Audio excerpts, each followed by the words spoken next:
In this world, there are several different species roaming the planet, each with their own special strengths and abilities. And then there are humans like Light who are pretty much useless. One day, Light leaves his home in hopes of becoming an adventurer and heads to the big city so he can sign up. Upon arrival, he meets one of the receptionists there and she helps him through the registration process. Since this is his first time registering at the guild, she tells him he will be starting at F rank, and just to make sure Light won't be completely worthless, she asks him if he at least has a gift he can use, and Light excitedly informs her that his ability is gacha gambling. The receptionist freezes up for a moment because she doesn't think she heard him right, but it's exactly what it sounds like. Light has the ability to summon a gacha wheel, and by pressing it, he gets a random item each time. He wants to give her a demonstration, so he pushes the button, and the item he receives is a bent fork. Okay, let's hear him out. That one was probably just a fluke, so he tries again, but this time he just gets some food, and it's not even the good kind either. The receptionist sighs and politely tells Light he's never making it out of F rank with an ability like that. Light asks her if there is any work he can accept as an F ranker, and she directs him to the bulletin board where all the available jobs are posted. But on top of being useless, he's never been to school, so he doesn't know how to read. The receptionist understands his struggle, so she takes out a list and tells Light that the best options for him at the moment are the firewood gathering, soil hauling, or landscaping jobs, but the pay is barely scraping minimum wage, so he won't earn much from it. Light says he'll happily do it, so later that day, he is out doing as much manual labor as his little body can handle. And by nightfall, he has barely earned enough money to cover his lodging expenses. However, as he is walking down the street, a group of beastmen happen to be passing by, and they immediately clock Light as a victim, so they intentionally bump into him and steal his money. Light begs them to give it back because without it, he's going to have to spend the night on the street. But the beastmen don't care, and frankly, neither does anyone else since regular humans are at the bottom of the species hierarchy, so no one is willing to stand up for him. Light sits in the mud while all the people passing by call him useless trash for no reason, until eventually, someone actually stops to lend him a hand. Light takes the woman's hand thinking she's a fellow human, but when he realizes she's an elf, he recoils in fear because he thinks he's about to be taken advantage of again. The elf tells him he doesn't have to worry, and to prove it, she gets down on her knees in the mud just to hug him. Light can hardly believe that an elf would treat a human like him with such kindness, but she doesn't seem to be lying, so Light decides to go along with it. She introduces him to the rest of her party members and explains that they are the Concord of Tribes, a party that incorporates members from all 9 races across the world with the goal of eradicating discrimination among races. The leader is a beastman named Guru, and the elf's name is Sasha.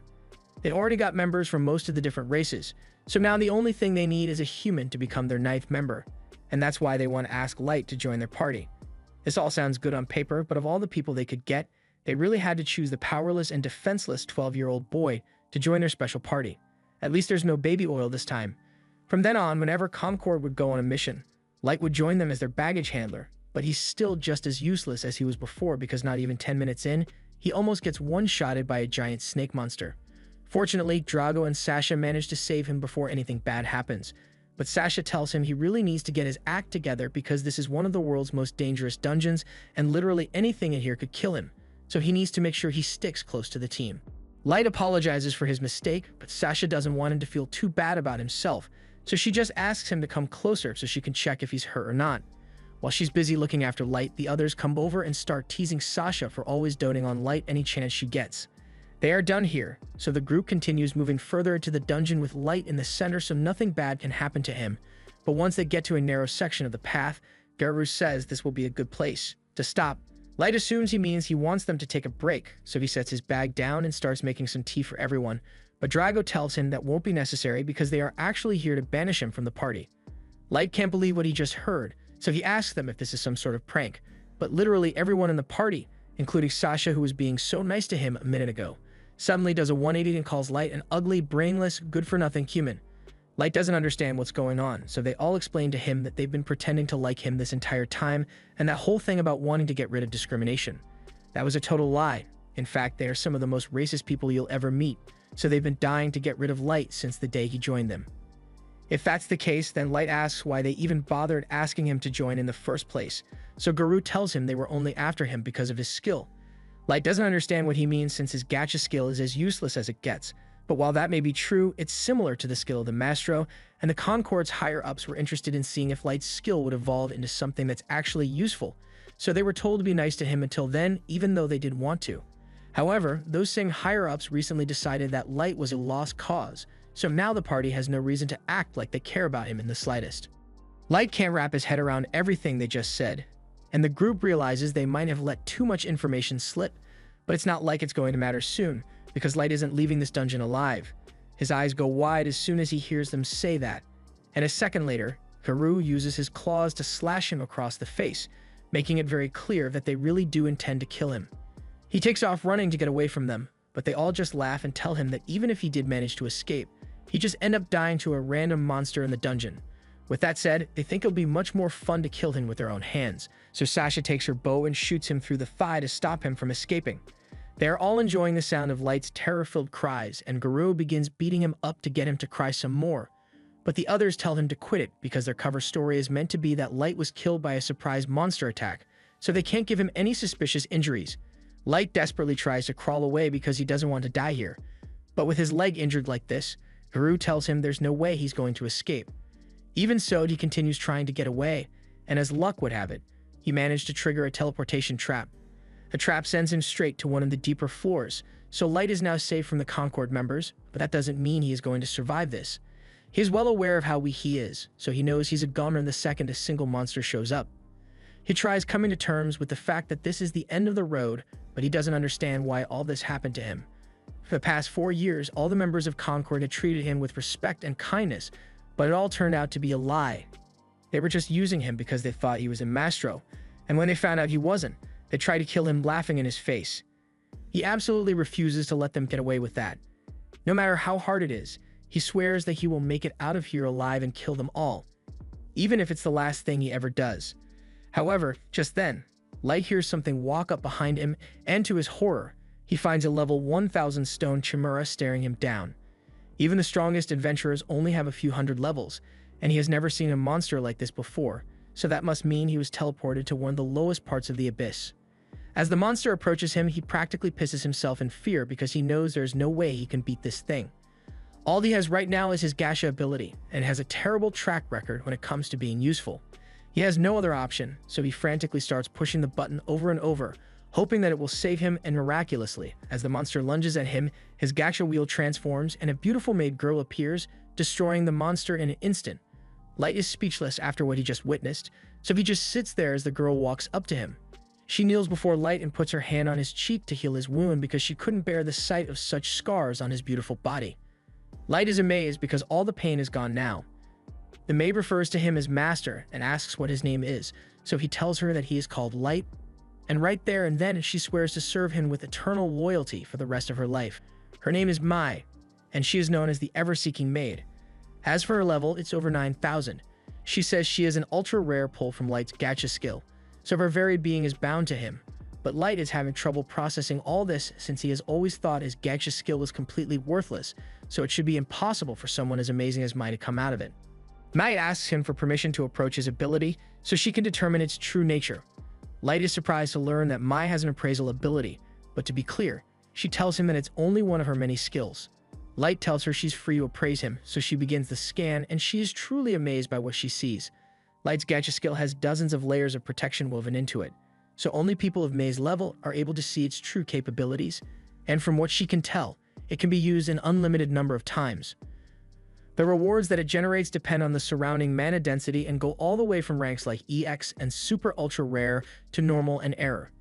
Light doesn't really understand what Mai is talking about, so she explains that there is always mana present in the atmosphere. But the mana density on the surface is quite low, which reduces the chances of unlocking a useful reward like Mai to almost zero. However, in the deepest part of a dungeon like this, the mana density is incredibly high, so the probability of a successful summon shot up exponentially.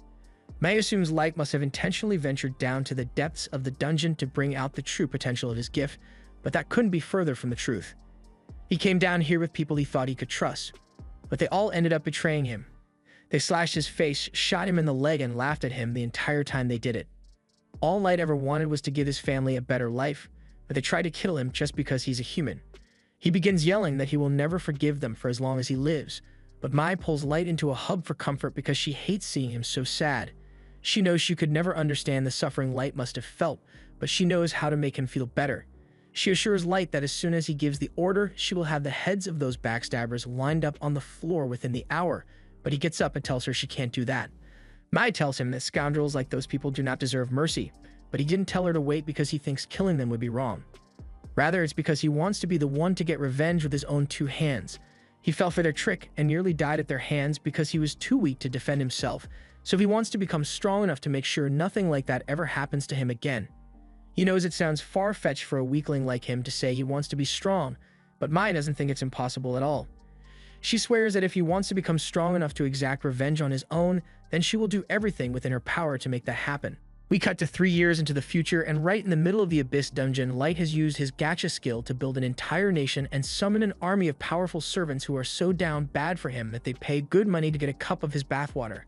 As he and May walk down the halls, she gets really annoyed by all the fairy maids constantly trying to get Light's attention, but Light doesn't see it as a problem since it's just a sign of their devotion to him. They head out into the city to greet Light's people, and everyone here truly loves and respects him as their leader. One even brings up that the monthly sweet supply is running low, and Light promises to look into getting some more.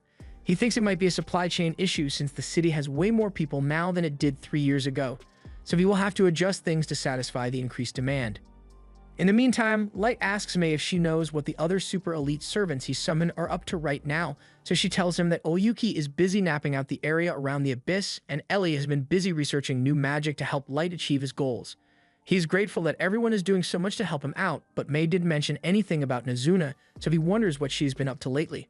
May explains that Nezuna is just patrolling the inside the castle for now, but it's not because they need added security inside, it's because she's too dumb to help with anything that doesn't involve fighting. Meanwhile, inside the castle, we see Nezuna cheerfully strolling through the hallways without a care in the world, but as long as she's not causing trouble, they usually just let her do whatever she wants. As for Light, it is now time for his daily training session, so he goes to meet with one of his elite summons, Jack. Even though he has all these powerful subordinates to protect him, he still wants to be strong enough to handle things on his own, so he often goes out to spar with Jack, and after 3 years of this routine, he is capable of going blow for blow with him. Back in the castle, Nezuna is still walking around aimlessly until she happens to run into a few of the maids handling cleaning duty for today. She tells them she's on a super important patrol mission right now, and the maids all tell her that she's doing a really good job, but they are really just trying to flatter her into doing them a favor, and it's working. Now that she's in a good mood, they tell her that there's a special place that they'd like her to patrol from them, and Nezuna agrees to listen to their request without a second thought.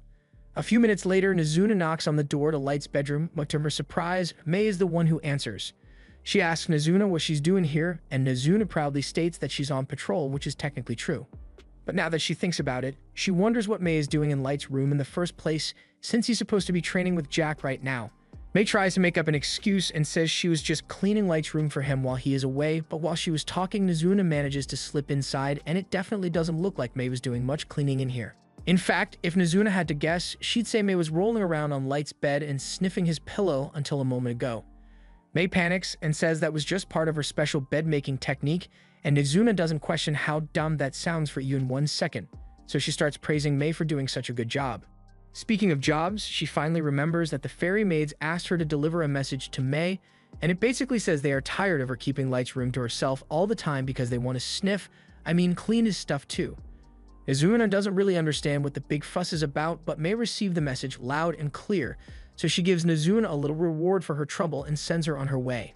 Now that she's done delivering the message, she heads down to the pastry shop to buy herself a treat with the money May gave her, and afterwards she happens to run into Oyuki on one of the terraces. Nezuna is surprised to see her here since she thought Oyuki was out on a surveillance mission, but she just keeps mewing, so Nezuna has no idea what she's saying. Light is usually able to decipher what those mews are meant to mean, but Nezuna's best guess is that Oyuki wants Nezuna to destroy the entire forest for her for no reason. Nezuna would definitely do that too, if no one corrected her, so Oyuki is forced to break character and speak normally to tell Nezuna that she just came to deliver a section of the map that she completed.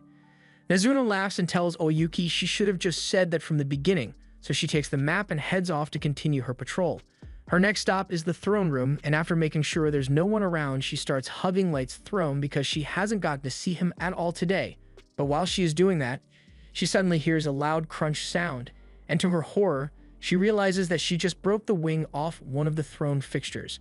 She's going to get in a lot of trouble if anyone finds out about this, so she frantically fixes it just enough so it will break as soon as someone else touches it, and then she bolts out of there. Outside, Light and Jack are finally done with their training session, so they call it a day and head to the baths to relax.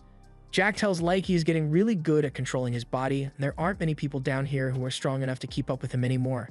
The same probably goes for the people on the surface, but he reminds Light that he shouldn't let himself get too cocky, because they don't know what might be waiting for them on the surface.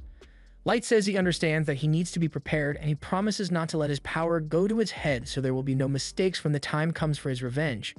Meanwhile, May has called the 4 fairy maids who gave Nazuna that message into her office, and she does not seem happy. She asks them if they know why she has summoned them here today, and they try to feign ignorance, but then May reads out their letter word for word, and she already got Nazuna to tell her that they were the ones who wrote the letter, so there's no way for them to weasel their way out of this mess. They all shuffle backwards and start apologizing for what they wrote, but they try to downplay their actions by saying they only did it out of concern for May. They say they know she's been busy lately, so they wanted to lighten her load by taking over the cleaning of Light's room for her and maybe sniffing a pillow or two while they were at it. But that's not the point. May is also disappointed by the fact that they made Nazuna do their dirty work for them, since she might have considered it if they had the guts to deliver their message in person. She tells them that their request has been denied, and until further notice, they will be assigned to cleaning the entire corridor that leads to the throne room. And they aren't allowed to use any magic to speed up the process either. The maids can't believe May would give them such an impossible task because it'd take forever to clean that huge corridor by hand, but May doesn't think it'd be that hard. If anything, she says she's doing them a favor, since level 500s like them need to put in a lot of hard work if they ever hope to reach her level. Additionally, May informs them that she is heading to the surface soon on a mission for Light, so the 4 of them are going to have to pick up the slack while she's gone. Later on, the 4 maids gather in their room, and they are really upset by the fact that May is punishing them for making a simple complaint. They don't think it's fair that she's the only one who gets to bask in Light's scent, but May is the strongest of them all, so there's no way they can stand up to her.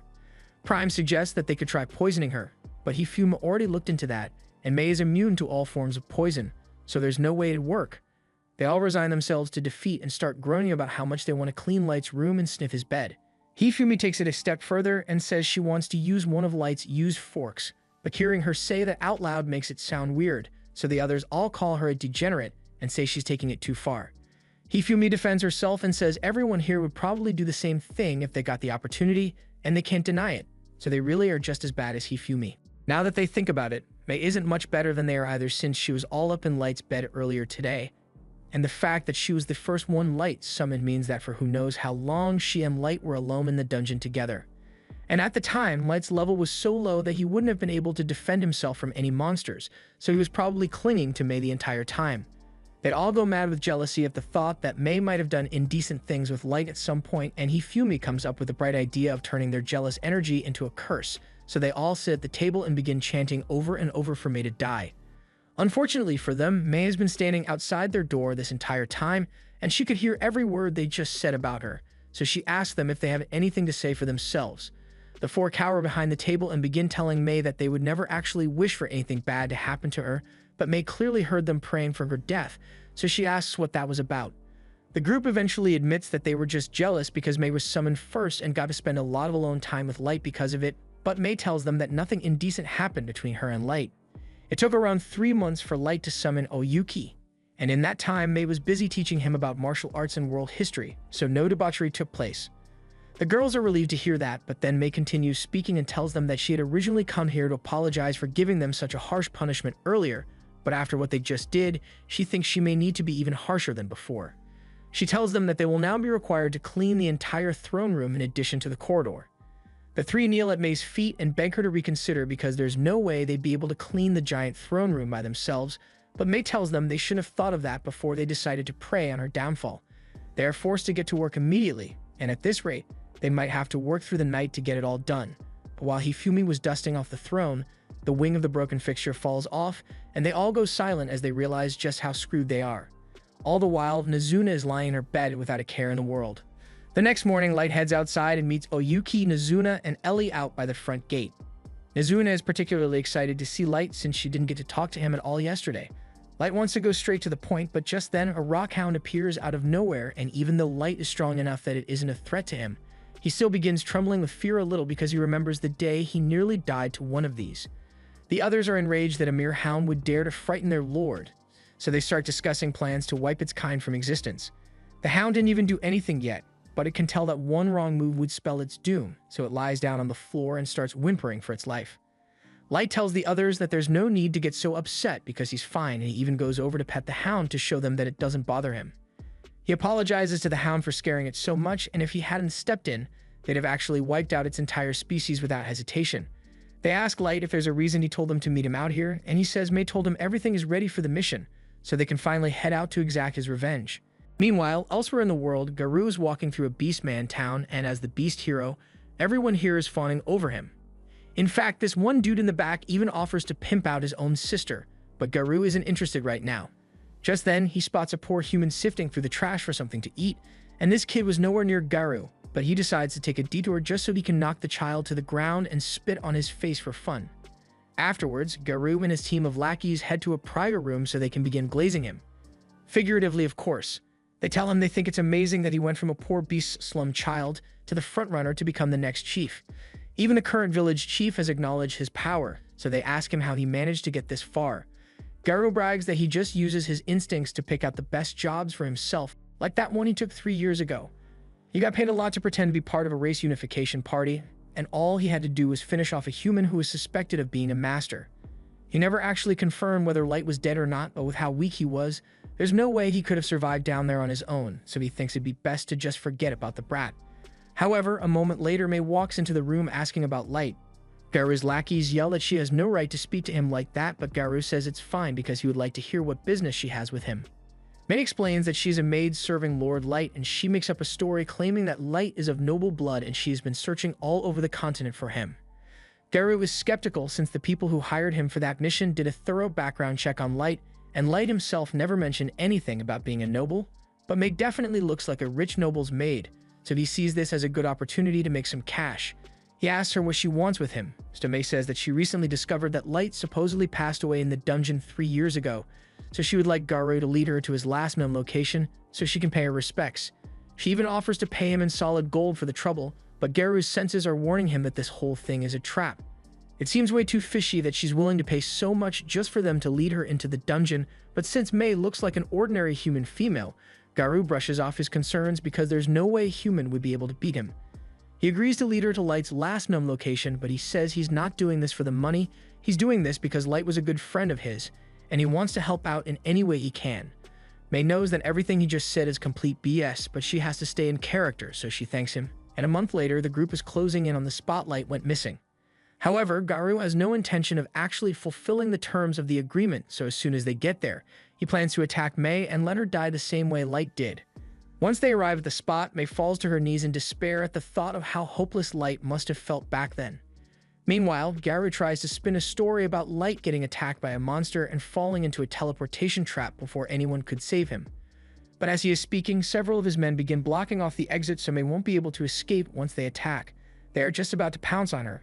But May suddenly says that if only she had been with Light from the start, then he wouldn't have been tricked and betrayed by such lowlives. As soon as he hears her say that, Garou panics and backs away because no one aside from the other Concord party members and the higher-ups know about what really happened here. He demands to know how she found out about that and accuses her of being a spy from one of the other races, but May feels insulted by that statement. She is and will always be a maid dedicated to serving Lord Light with all her being, and for Garou to suggest that she's anything is a crime punishable by death. Garou feels a terrifying pressure coming from May, and even though she's just a human, his instincts are telling him to get the hell out of here right now.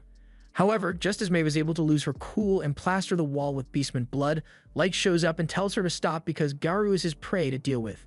Garou and his men were stunned. None of them had heard Light approaching. Garou couldn't believe his eyes. He hadn't even considered the possibility that Light could have survived. Light Casual says he is back to get his revenge, but Garou begins to laugh because he thinks it's hilarious that a level 15 human like Light thinks he is strong enough to get revenge on someone like him who is level 150. Garou has no idea how Light managed to make it this far, but he's sure that if he kills Light and brings him back now, then he will be promoted to chief in no time.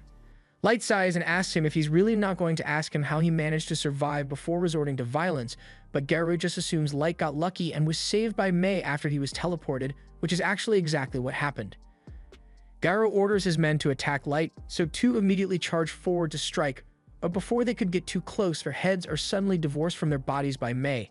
Garou's remaining men couldn't even keep track of May's movements, so they are starting to freak out, but Garou tells them to calm down because he's sure that was just a fluke. Meanwhile, Light thanks May for taking the initiative to protect him, but he says he can handle things on his own from here, so he just wants her to guard the exit and make sure no one leaves. Garou tells his men there's no need to worry because they can't possibly lose to a pair of inferior humans, but Light is starting to get sick of listening to Garou go on and on about how he is so much better than humans when in reality, he is the weak one here. Garou doesn't believe that for even 1 second, because it is well known that all humans are weak and have little mana compared to the other races, so they could never be weaker than Light. If that's what he truly believes, then Light asks him why 2 of his men have their heads rolling on the floor if they are all stronger than him, but Garou just dismisses that as a careless mistake. He and his goons then proceed to jump at Light, so he calmly closes his eyes and proceeds to dog-walk them while barely lifting a finger. Garou falls to the ground wide-eyed because he just got hit harder than ever before, and he couldn't even see it coming. Light stands over his body and asks him if this is really the best he and his so-called superior race can accomplish, but Garou can't stand the fact that Light is looking down on him, so he decides to use his trump card and smashes a necklace to the ground, summoning a level 500 Fenrir to take care of Light for him. He proudly yells that this is the end of the road for Light, but Light tells him that level 500 is still way too weak to be a challenge for him. Garou thinks Light must have gone insane from fear. There's no way he could possibly defeat a Fenrir on his own. He tells him to get down on his knees and beg if he wants a painless death. Light can see that the power difference here hasn't sunk in yet, so he sets his staff aside and tells Garou he won't move from this spot, so he is free to hit him with his best attack. Garou is still convinced that Light must be bluffing, so he charges up his Fenrir's Howling Beast Blast and hits Light with enough energy to vaporize a small fortress. However, when the dust settles, Light is still standing, unharmed and unmoved. He thinks it's a little embarrassing that Garou was bragging so much about an attack that barely did anything. He also thinks it's weird that Garou keeps calling his summon a Fenrir when it's barely strong enough to be classified as a Fenrir puppy. He then pulls out a summon card and says he will show Garou what a real Fenrir looks like right before summoning a wolf god. This is a level 9000 Fenrir that goes beyond anything Garou has ever seen in his life, and after Light orders it to take care of Garou's summon, it literally just blows some air in the direction of Garou's wolf, and it is suddenly frozen in a block of ice. Seeing Light casually pull out a wolf that was able to no-diff his summon finally makes Garou realize how screwed he is, but Light tells him the wolf god was just for show, because he could have taken care of Garou's summon on his own if he had wanted.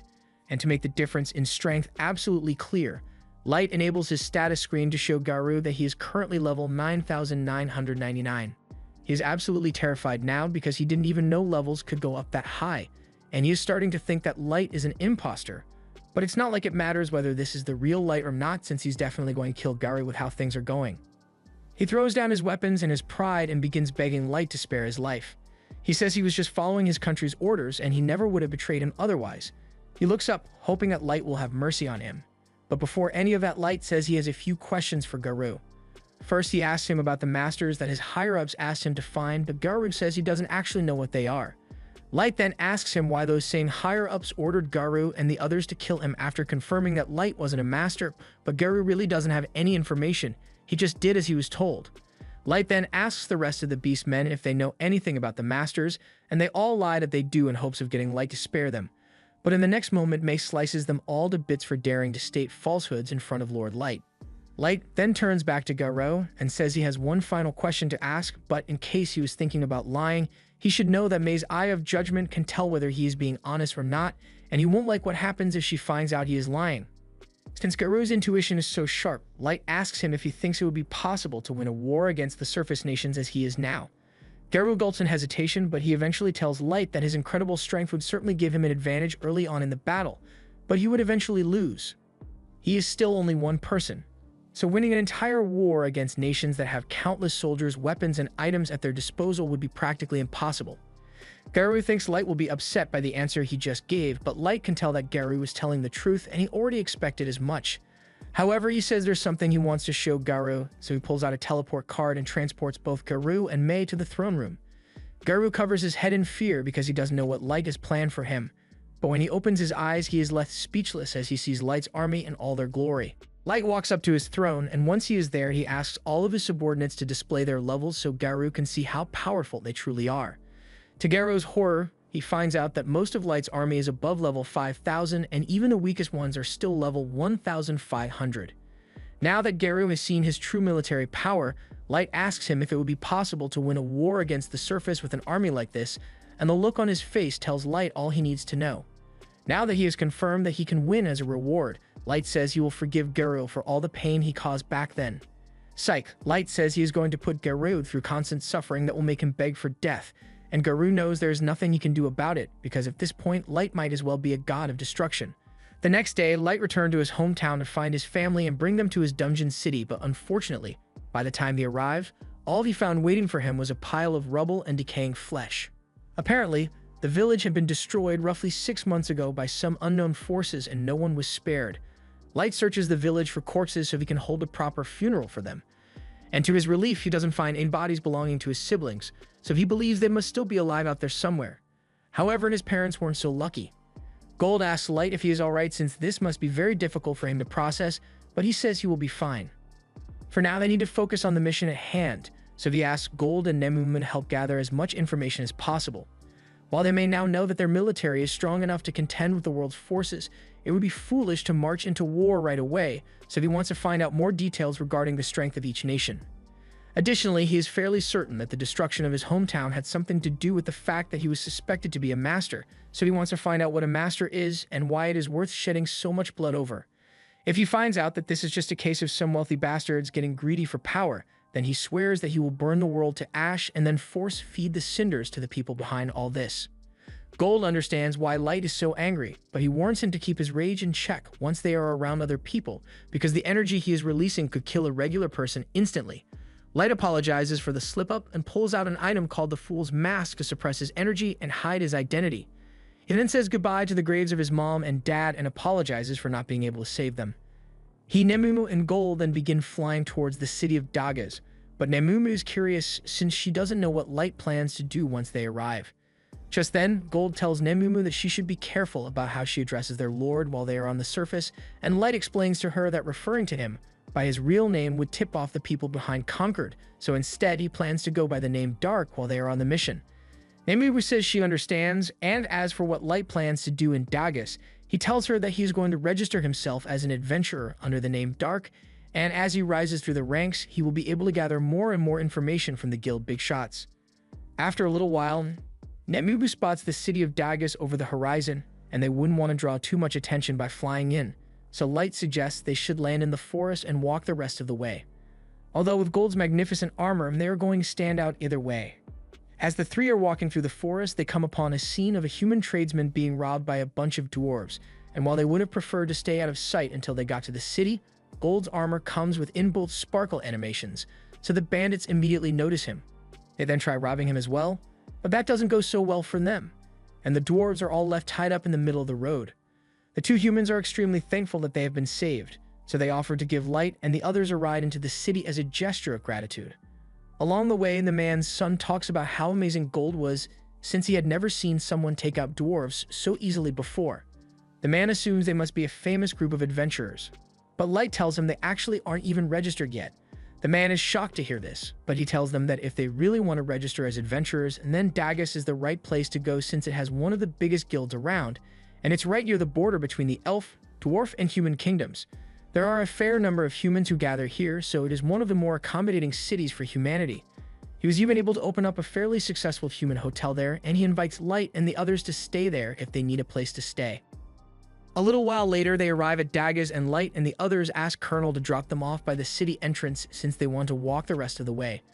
For Gold and Nemumu, this is their first time actually seeing a surface city, and they notice that there are a lot of shops around that sell armor and weapons, but Light tells them that's just because there are a lot of adventurers here. Not to mention that the Dwarf Kingdom is close by, and those guys specialize in blacksmithing, so of course they'd sell their wares here. Once the group arrives at the guild, Nemumu notices that all the humans seem to scatter whenever someone from a different race walks by, and Light takes that as a sign that humans are treated poorly in this city as well, even if it isn't immediately obvious. He heads to the front desk to register, and as usual, he's required to start out at F rank, so Light is going to have to do a few quests to raise his rank later. But before that, they need to find a place to stay, and Light recalls Colonel mentioning that he owns a hotel, so he and the others decide to head there. Colonel is surprised to see Light again and asks what he can do for him, so Light says he has a special request to make. He tells Colonel that he would like to rent out the entire top floor of this building, and under no circumstances should anyone, even Colonel's staff, be allowed to enter. As payment, he plops a bag full of gold coins down on the table, and Colonel is left speechless because he doesn't know what to say. Light says he can pay more money if this isn't enough, but Colonel tells him this is already 10 times more than enough. He says he can't accept this kind of money from the man who saved his life earlier, but Light insists, so Colonel eventually accepts the generous offer and says he will get the rooms ready as soon as possible. A little while later, Light and the others head upstairs and he takes out a few perception-blocking spell cards and casts them on the room to ensure that no one will be able to eavesdrop. He can finally relax without having to worry about someone spying on him, so he pulls up a chair and takes a seat so he can rest. While Light is seated, Nemumu speaks up and tells him that while she is aware that he is very powerful, and that he chose to become an adventurer here to gather information, there is always a risk that he might get hurt on the surface, so she thinks it would be safer if Light returned to the dungeon city and let them handle things here on their own. Light is a nice person, but what Nemumu just suggested is basically trying to sideline him in his own revenge plot, and that pisses him off to the extreme because she's essentially saying she thinks he's too incompetent to pull it off. Nemumu immediately realizes that she screwed up, so she begs Light to forgive her insolence, but it's too late for that. He looks like he might actually kill Nemumu for what she said, and Gold can tell that things are getting really tense, so he laughs and tells Light that Nemumu simply doesn't understand the appeal of revenge. He tells her that Light wants to exact his vengeance with his own two hands without any middleman, and that's a noble cause to work towards. Hearing Gold's lighthearted banter makes Light realize that he may have gone too far, so he gets down and apologizes to Nemumu for letting his emotions get the better of him since he knows she only said that out of concern for his safety. But Nemumu acknowledges that this was her fault for stepping out of line with her comments, so she begs him to allow her to pledge her allegiance to him once more. Light really doesn't think that's necessary, but he agrees to let her do it anyway, so Nemumu gently lifts his foot and kisses it. In this world, a kiss to the foot is the greatest show of respect one can show towards a leader, but Light has never really been a fan of this custom, especially with how awkward it was to have all his subordinates kiss his feet one after the other when he first summoned them. Even Gold acknowledges that it's kind of weird, especially since Nemumu looks like she's enjoying it way too much. The next morning, Light and the others head for the dungeon, and as they are walking through town, a lot of people start to stare because Gold has more bling than a SoundCloud rapper, and Nemumu looks really pretty. Although the only thing they have to say about Light is that he looks weird in that mask, but that does fit his dark persona, so it doesn't bother him. There's a long line of people waiting to get into the dungeon, but Gold notices that there don't seem to be any elves here at all. Light tells him that's because the elves and the dwarves are currently in a dispute over who owns this dungeon, so they tend to avoid each other. Nemumu praises Light for always having the perfect answer to any question, and he appreciates the compliment, but he asks her if she really needs to stand so close all the time because her chest is squishing up against the back of his head. She tells him it's her job to keep him safe at all times, so she needs to be as close as possible, and before Light can argue, he notices 3 people cut in front of the line. The little one is most likely a servant, and the second one seems like someone with moderate training, but as for the guy in front, Light can tell that he carries all of his movements are sharp and precise, even with the bulky weapon on his back. He is without a doubt a seasoned fighter, and a few of the other humans are too scared to confront him, since they probably get cut down for speaking. However, Light doesn't have to worry about that, so he confronts the elf and tells him it's rude to cut in line like that. The elf becomes enraged when he realizes a human is daring to speak to him, so he reaches for his sword, but the elder he's with tells him it's not worth causing a commotion or something like this, so the warrior agrees to go to the back of the line. However, as he walks past Light, he warns him that he will make sure he regrets disrespecting him like that. Once the elf is gone, the rest of the humans in line praise Light for standing up to that bully, and the kids from earlier come over to personally thank him since they couldn't work up the courage to do so. Light tells them there's no need to thank him since he was only doing it out of self-interest, but they are still thankful. Just then, one of the kids speaks up and asks Gold if his armor is really made out of gold since everyone here is curious, but before Gold can say anything, Nemumu tells them that none of Gold's armor is actually made of gold, otherwise it'd be too weak to offer any protection. The kid is then about to ask if Gold is just wearing it for attention then, but his friends stop him because it'd be a rude question to ask. However, Gold explains that he really does just wear it for attention, since there's no better color to represent the shining example he sets as a knight. The kids ask Light and the others if this is their first time heading into the dungeon, and Light confirms this, but he asks them how they knew. The kids explain that this floor is quite expansive, so adventurers often have to camp inside, but Light's party didn't bring any camping gear with them, so he figured they must have never been inside before. Just then, the guard calls for the next party to head inside, so the kids say goodbye and run into the dungeon together. Meanwhile, Light and the others are wondering if they should start carrying fake luggage around, since even though they have everything they need stored in an item box, they wouldn't want people mistaking them for noobs. A little while later, it's their turn to enter the dungeon, and this is Light's first time entering one aside from the abyss. Dungeons are filled with mana that gets stronger the deeper you go, and it often leads to the creation of things like monsters and traps, so the inside of a dungeon is practically its own world. Once they arrive on the first floor, Light casts concealment magic on all of them so enemies can't track them down, and they all start flying towards the second floor. Meanwhile, that elf from before is busy taking his anger out on a bunch of orcs because he can't believe a human would dare to speak to him in such a manner. His name is Keto, and he says he is a legendary hero from the Elf Kingdom with the blood of a master flowing through his veins, so he deserves respect. He says that would never have happened if his level wasn't so low, but Yenny tells him that a level of 1,500 is already way higher than the usual level cap for elves, but Keto says it's not enough because he needs enough power to obliterate all the fools who mocked him. Yenny tells him he sympathizes because he also wants to get revenge on the idiots who refused to acknowledge his research and exiled him, so he would be more than happy to use that research to help Keto level up even further. Meanwhile, Light and the others have already made it down to the third floor, and they just finished dealing with a large horde of orcs. Light suggests they should start heading back now since they've gotten enough proof for the guild already, and that fight left him pretty dirty, so he wants to take a bath. As soon as Nemu hears that, she offers to wash every inch of Light's body for him once they get back, but he doesn't respond. On the way back, Light and the others run into the kids from earlier, so they head down to meet up with them, but all of a sudden they hear a lot of noise coming from the forest and dozens of wolves come running out. The kids tell Light they need to retreat since they won't be able to fight the wolves, but Light tells them the wolves aren't what they need to worry about because there's an even bigger threat heading their way, a giant quad-scythe mantis. The kids can't believe what they are seeing since the mantis monster species was supposedly exterminated 10 years ago, and there's no way they can handle one on their own. The leader asks Mia to try hitting the mantis with some magic as a distraction, but he knows that won't be enough, so he desperately turns Light and the others and asks them to help disorient the monster so they can all escape together. However, after hearing that the kids plan on retreating, Light asks if that means they won't mind if he takes it for himself. The kids think he's crazy because a mantis like that has got to be at least level 500, but Light tells them there's no need to worry because he and his friends are more than capable of dealing with it. Gold steps up to take the first swing at it, and to his surprise, the mantis is actually able to block a bunch of his strikes without suffering much damage, so its claws must be sturdier than he thought. Light decides to go up next and launches a fire arrow straight at the mantis, but before it could connect, the mantis parried it and sent it right back at Light.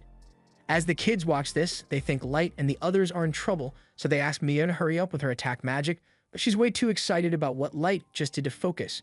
He just used combat-grade magic without having to use an incantation, and she didn't even know that was possible. The others don't know much about magic, so they can't tell what counts as impressive or not, but they Light and his friends. However, Gold tells them they are better off sitting this one out, and as an added bonus, he says he will give them a little lesson about what it means to be a knight. For one, he tells them that a shield doesn't need to be limited to just defense, and as the mantis attacks him, he turns around and perfectly parries its attack, shattering the mantis's claw in the process. He then tells them that a knight must never miss an opportunity to strike. So while the mantis is still reeling from the pain of losing its claw, Gold rushes behind it and chops off one of its legs. Light then comes in with more fire arrows, but this time as the mantis deflects them, the arrows simply change trajectory and fly into its back. Light has taken control of the arrows, so now, no matter what the mantis does, they will always hit their mark. All of the mantis' limbs are eventually blown off, and it realizes it stands no chance at defeating Light, so it books it back towards the forest, and Light is surprised that it is smart enough to decide to retreat. But he's not going to let it escape after all this. He casts a firewall in front of the mantis to stop it from getting to the forest, and Mia is absolutely losing her mind because she has never seen anyone use such widespread tactical magic instantly like that. There's nowhere left for the mantis to run, but it's still got its wings, so it takes off into the sky as a final escape attempt. However, before it could flee, Nembumu leaped up after it and diced it to pieces midair. After she returns to the ground, Gold tells her that she messed up, and this gets under her skin because she thought she was doing exactly what Light wanted by destroying the mantis, but Gold points out that she also destroyed all the valuable parts, so now there's no way for them to sell any of it when they get back to town. Nembumu soon realizes she really did mess up, so she immediately starts begging Light for forgiveness, but he says it's not a big deal. Meanwhile, the kids are all standing off to the side, wondering whether they really just saw a human defeat a quad-scythe mantis or if they hallucinated the entire thing. A few minutes later, while sifting through all the mantis goo, the kids happen to find its magic gem, and by sheer luck, it's still in one piece, so Light will be able to submit it as proof of his accomplishment. But before he leaves, One of the kids approaches him and asks if he is from a famous party of adventurers or something because he seems way too strong to be a newbie. However, Light informs them that they are all indeed F-rankers, and the kids don't know what to believe anymore. Now that the fight is over, Mia uses her magic to create a water ball and offers to let Light use it to wash the mantis goo off himself. Light is grateful that she would use her precious mana to allow him to wash himself, but she says this is the least she could do. Since it's getting late, the leader asks Light and the others if they would like to camp out with them for the night. Partially because it's dangerous to roam around once it gets dark, but also due to the fact that Mia really wants to talk about magic with Light. And since there's no harm in it, Light agrees to stay. While the group is eating, Mia asks Light all sorts of questions about his past, but he can't exactly reveal his plans to her. So he makes up a fake backstory and says both of his parents were powerful mages, which is why he is so good at casting magic without incantations. That makes sense to Mia, but her brother says he still doesn't understand why it's so impressive. After hearing him say that, she goes on a long rant about how incredible Light's magic was. There are 3 main classes of magic, namely the combat class, magic that can be used on a single target, tactical class, magic that affects a wide area, like the firewall Light used before. And finally, there's strategic magic, which has the potential to affect the world on a global scale. It includes things like creating earthquakes or meteorite strikes, but it usually requires a group of elite mages pooling their mana together and reciting incantations to pull that off. For the other races, casting advanced spells is easy, but humans, on the other hand, are rarely able to achieve such a thing. That's why she was so amazed that a human like Light could pull off such a feat. Mia's brother still doesn't understand much about magic, but from what Mia has said, he can tell that Light must be truly incredible. However, he tells Mia to give herself some credit as well since her magic was good enough to earn her a referral to the Magic Academy from the Duchy. This gets Light's attention, so he asks if they are referring to the one in charge of the nation formed jointly by all 9 races, the Principality of 9. Mia confirms this, and Gold acknowledges that she must be a talented mage to have been recognized by the Principality. Mia's brother agrees, but unfortunately, both of their parents passed away from a plague, so she couldn't afford to attend the academy, and they were forced to create an adventuring party with 2 of their childhood friends, Jimra and Wordy, just so they could get by. Right now, their goal is to earn enough money from exploring dungeons to send Mia to the academy, but Mia says she's happy just getting to spend time with them, so they don't need to push themselves too far for her sake. Her brother assures her that he won't do anything reckless, and seeing Mia and her brother talk like this reminds Light a lot of the time he used to spend with his little sister. Just then, Mia and her brother ask Light why he decided to become an adventurer, so he makes up a story and tells them his parents died in a fire, and he was left with severe burns, so he is searching for a magic potion to heal himself. That sounds really rough, so no one knows what to say anymore, and Jimra doesn't like all the tension, so he gets up and asks if Gold and Nemumu are dating. Nemumu immediately becomes defensive and says she would never date someone like Gold, and Gold is much calmer about it. But he says he has no interest in a woman as immature as Nemumu. While those two are arguing, elsewhere in the dungeon, Kido is busy cutting down orcs to get Yannick the research samples he needs for his experiment to surpass the level caps imposed on each race. And now that he has enough magic material ready, he says all he needs is a human guinea pig, and Kido knows exactly who he wants to hunt down for the experiment. Some time goes by and Light heads to the guild to exchange his latest haul of magic stones. A large crowd forms around him because they've never seen someone return with so many magic gems. After Light and the others defeated the Mantis, they earned quite the name for themselves in the city, and people now call their party Black Motley. The receptionists have started treating them a lot better lately, and Light is happy to be receiving all this attention since it was his goal from the beginning. As he and the others are walking towards the dungeon, he is suddenly called out to by a man on the road, and Nemumu immediately becomes defensive, but the guy says he isn't looking to cause any trouble. He says his name is Sullivan, and his buddy over here is Gilbert. They heard that Light and his party were able to defeat a quad-sized mantis and made it all the way down to the 5th door, so when he saw him walking by, he just had to talk to him.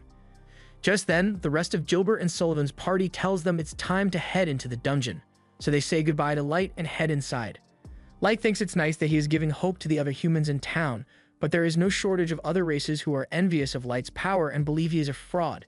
He kind of expected them to refuse to accept his accomplishments, but he's just going to have to force them to acknowledge him by showing undeniable results.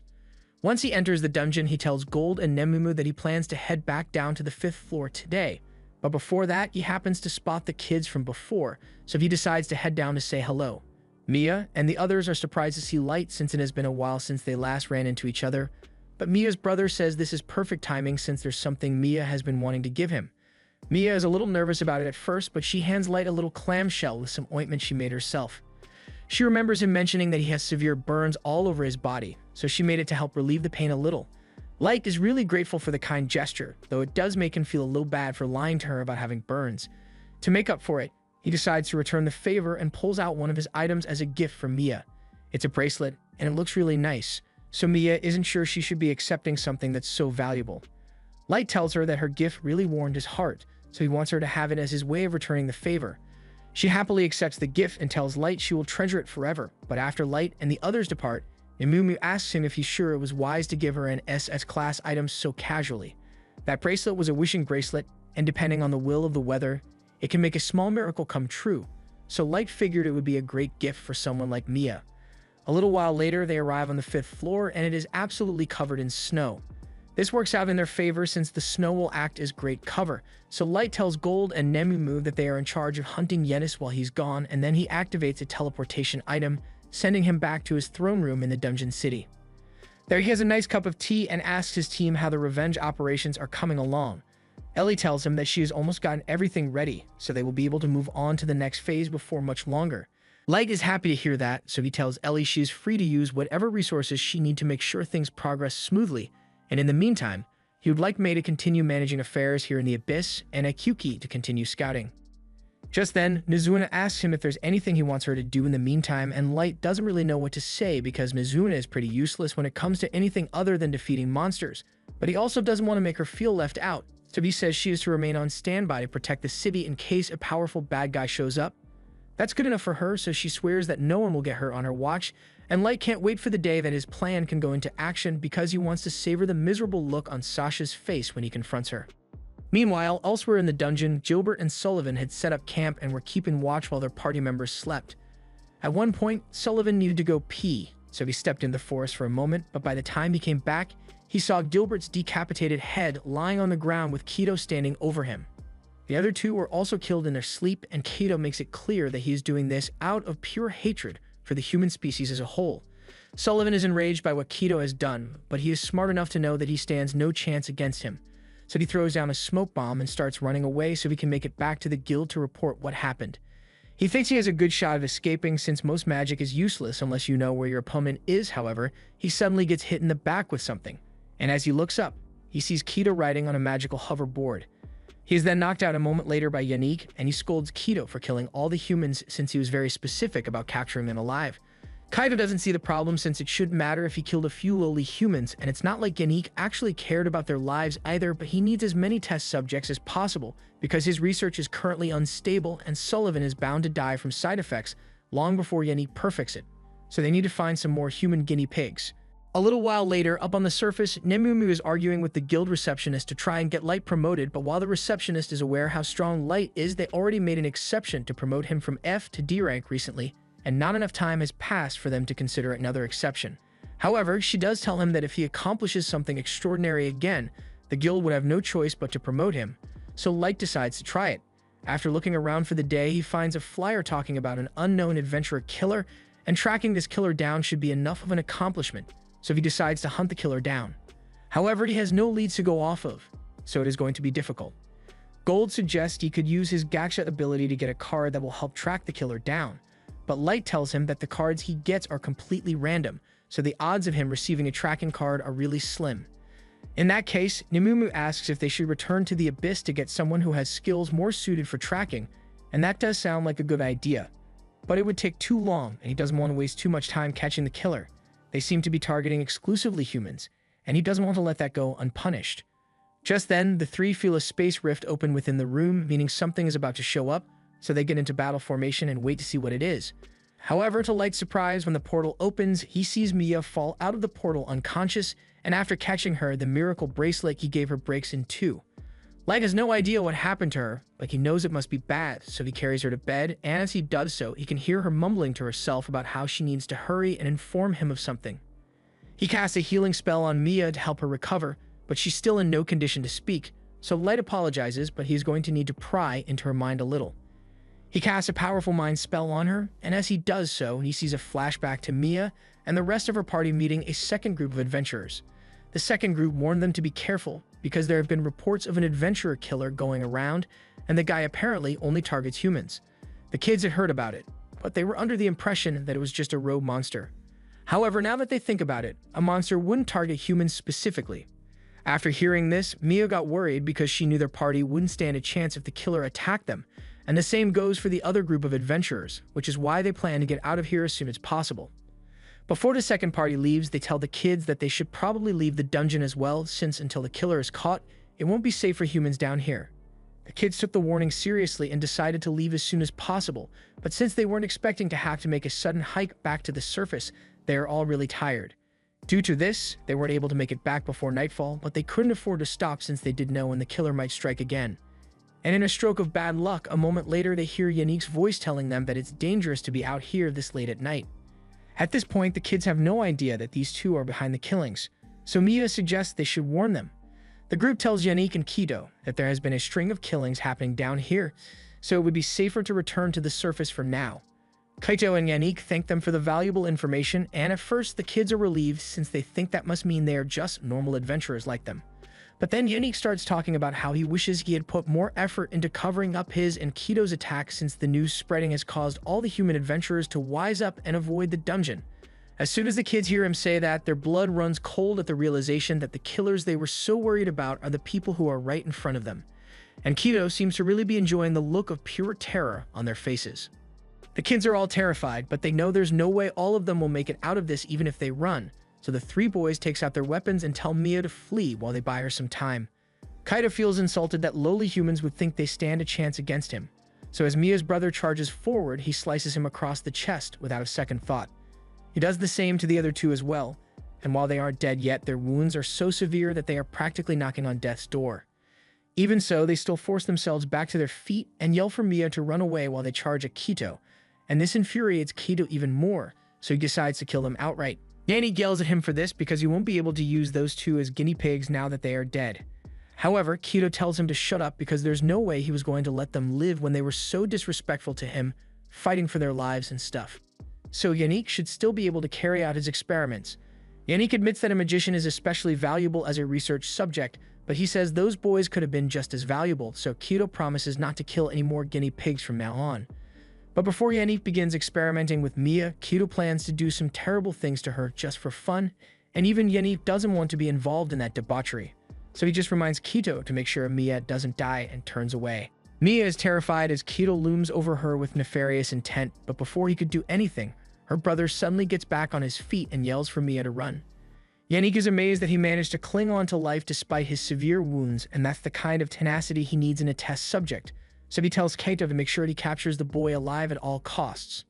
His body is on the verge of giving out, but that doesn't matter to him right now because the only thing on his mind right now is making sure that Mia gets out of here. He tells her again to run away, and as much as she doesn't want to leave her brother behind, she knows this is the only chance she will get since Kaito is currently distracted, so she turns and starts running. As soon as Kaito realizes she is escaping, he prepares to chase after her, but Elio attempts to strike him, and while he had no hope of actually injuring Kaito, it's enough of a distraction to buy Mia a few more seconds to escape.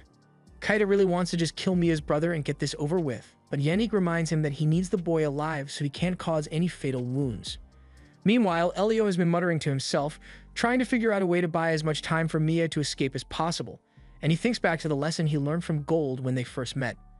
Gold said that it is normal to assume that a sword is for attacking and that a shield is for defending, but battle is about creativity and skill, so you need to be able to surprise your opponent if you want to win. Elio puts that lesson into practice here and throws his sword at Kaito. Kaito assumes this must be his attack, so he leans back to dodge the blade, but while he wasn't paying attention, Elio closed the distance and clocked him in the jaw with his shield, knocking Kaito over. That's the best Elio could do, but he is really proud of himself because even if he is going to die here, at least he managed to land a clean blow on Kaito. Kaito can't believe a lowly human was actually able to land a hit on him, and he feels so humiliated and enraged that he completely disregards Yannick's request to keep Elio alive and uses his sword to shoot a light spear straight through his abdomen. He somehow didn't die instantly from the attack, and Kaito plans to make him suffer as much as possible for daring to strike his majestic face, but Yannick stops him and says he needs to go after Mia immediately because if she manages to escape, things will get complicated once the guild finds out about what they've been doing here. Kaito is still angry, but he understands Yannick's point, so he turns around and starts chasing after Mia. Mia has been running as fast as she can for a while now, but before she could make it to the exit, Kaito blocked her path with 3 light blades. Mia is in disbelief because she didn't think he would be able to catch up so quickly, but Kido possesses the Elf Nation's Phantasm class weapon, the legendary sword Grandius, and it allows him to create as many blades of light as he wants and move them around at will. He tells her there's no use running since with his blades. Catching up to her is a trivial task, but Mia still refuses to give up. She casts a spell and launches a few icicles at Kido to break his line of sight so she can escape into the forest, but after running for a few more minutes, Kido finds her again and knocks her to the ground. He tells her she should be grateful that she will be sacrificed for the benefit of a future legendary hero like him, but Mia yells that he doesn't deserve to be called that. The title of legendary hero is reserved for people who are both strong and kind like Light, but Kido, on the other hand, is nothing but a loser who enjoys bullying those weaker than him. Hearing that strikes a nerve for Kido as he recalls how the other elves all mocked him for being a good-for-nothing bully who was only willing to pick on the weak. It was part of the reason he was banished from elf society in the first place, but he refuses to accept that he is the problem and instead blames everyone else around him for not recognizing how great he is. He loses his mind in anger and forgets all about keeping Mia alive, so he is about to strike her down, and Mia can tell that there's no escaping this attack, but she still refused to give up and was desperately trying to think of a way to get to Light so she can ask for help, and that's when the bracelet kicked in. Back to the present, after learning of everything Mia and the others went through, Light is beside himself with anger, so he tells Gold and Nemumu to get ready to head out, because he's about to crash out on those elves. Back in the dungeon, Yannick is trying to heal Elio's wounds, but from the state his body is in, it looks like it's already too late to save him, and he is really upset about losing such a valuable specimen. Just then, Kido returns and Yannick asks him if he managed to capture the girl, but he says he lost track of her, and as soon as Yannick hears that, he starts panicking. He asks how Kido could let himself be bested by a little girl, but Kido says it wasn't his fault because how was he supposed to know that she would just vanish into thin air like that? Yanni can't believe it since there's no way a human child like her would have a teleportation item on her, but that's definitely what happened, so he needs to face the facts. And the facts say the two of them are screwed. If Mia reports what happened to the guild, it will only be a matter of time before word reaches the Elf Nation, and as soon as they figure out where Kido is, they are going to come after him for stealing the Grandius sword. To make matters worse, the Elf Nation will almost certainly send the head knight after them as well, and he is said to be around level 3000, with all of his personal knights under him being at least level 2000. In other words, Kido and Yannick by extension are cooked. Their only shot at surviving now would be to try out Yannick's research in order to make Kido strong enough to face off against the Elven Knights, but before they could leave to do so, Light suddenly shows up, and he tells them they won't be going anywhere. Kaido recognizes Light as the guy who called him out for skipping the line when he first came into the dungeon, but he doesn't understand how a human could possibly sneak up on him like this when he's 1,500. Light is saddened to see Jimra and Wardy lying lifeless on the ground, and it is already too late to save them, so he closes their eyes and apologizes for not getting here sooner. Gold then grabs Ilio's body, and he seems to have some life left in him, so Light might still be able to save him. He casts healing magic on Elio and then turns back to ask Kido why he would do something like this. Scratch that, he doesn't care what self-centered reason they may have because they made his friends suffer, and he swears on his name that he will make them suffer pain so unbearable that they will beg for the sweet release of death. Light asks Nemumu and Gold to stay out of this because he wants to handle it on his own, and Kido is offended that Light seems to think he can defeat him alone. He is sick of insignificant humans defying him all the time even though he is vastly superior, so he says he will take his sweet time torturing Light before killing him. But after launching his first strike, Light is easily able to stop it with his staff, and he is a little disappointed in Kido because he was expecting more power from him. He loses his shit after Light nearly knocks him out with his staff and decides to use his sword's full power to take him out, but despite dozens of blades close being shot at Light, he is easily able to counter them all with some ice magic, leaving Kido in utter disbelief. He begins throwing a temper tantrum because he can't accept that a human is actually better than him, and he starts talking about how with the great sword of the ancient Maestro, he shouldn't be losing like this. Light honestly wasn't paying much attention, but as soon as he heard Kido mention a Maestro, he becomes invested because this is the kind of information he's been looking for. Light asks how Kido knows about Maestros, but he laughs and says there's no way he wouldn't know about it. After all, he was born with the blood of a Maestro. After learning that Kaido is a descendant of a master, Light tells Nemumu and Gold that there has been a change of plans. He was originally going to just kill Kaido, but now he wants to take him back to the abyss and rip as much information as he can right out of his head. The two understand, so they tell him they'll handle Yannick while he's busy with Kaido, but Yannick doesn't think it's fair that they are ganging up on him when he isn't a combatant. However, he has something prepared for situations like these. so he points their attention towards the two servants he has behind him, and they begin to transform, revealing that they are the results of Yannick's human-monster hybrid experiment.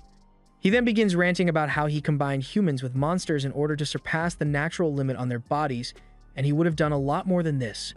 But it takes a lot of human lab rats to make a stable hybrid, so he plans to gather even more humans to experiment on whenever he gets the chance. Nemamu, Gold, and Light are disgusted by Yannick's actions, but what's even more horrifying is the fact that Light actually recognizes one of them. It was the man he met in town a while back, and he regrets not being able to save him from falling victim to Yannick's twisted experiments. But there's nothing he can do to save him now, so Light asks Nemamu and Gold to put the monster out of their misery. Nemamu and Gold effortlessly slice through the hybrids' bodies to put an end to their suffering, but Yannick still has that smug look on his face and tells them they haven't won yet.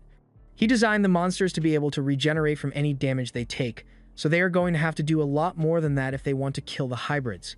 Light is starting to get a little concerned about Nemamu and Gold, but he doesn't have any time to go check on them because Kaido keeps spamming sword blasts.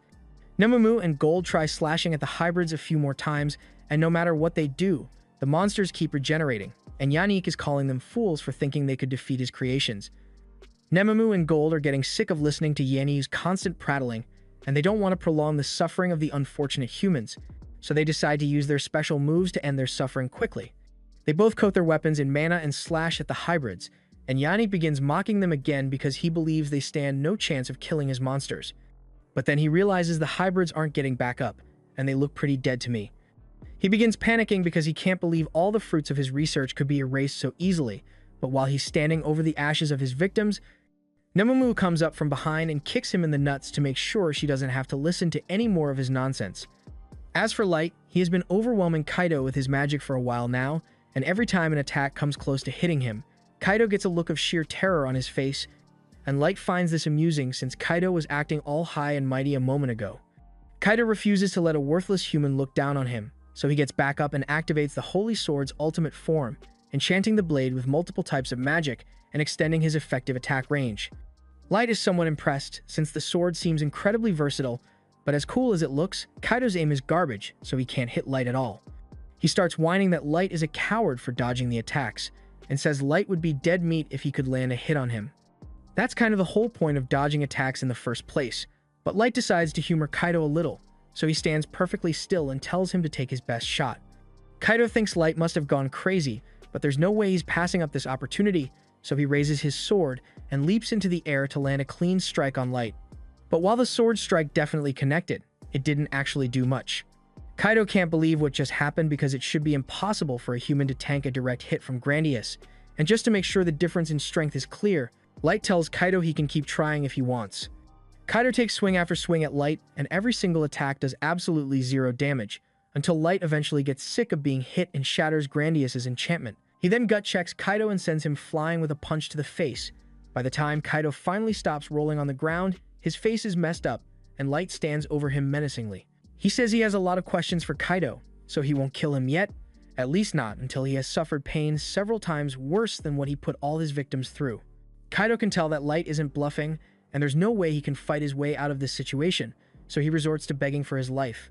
He tells Light that he is from the Elven Nation, and he was once next in line to become captain of the White Knights, so he will give Light whatever information he wants as long as he has mercy. Kaido looks really pathetic right now, and the sight of his face really pisses Light off because he was calling himself a legendary hero before, yet he is giving up so easily. A hero is meant to fight to the bitter end for what they believe in, even when the odds aren't in their favor, but as arrogant as he is, Kaido couldn't even do that.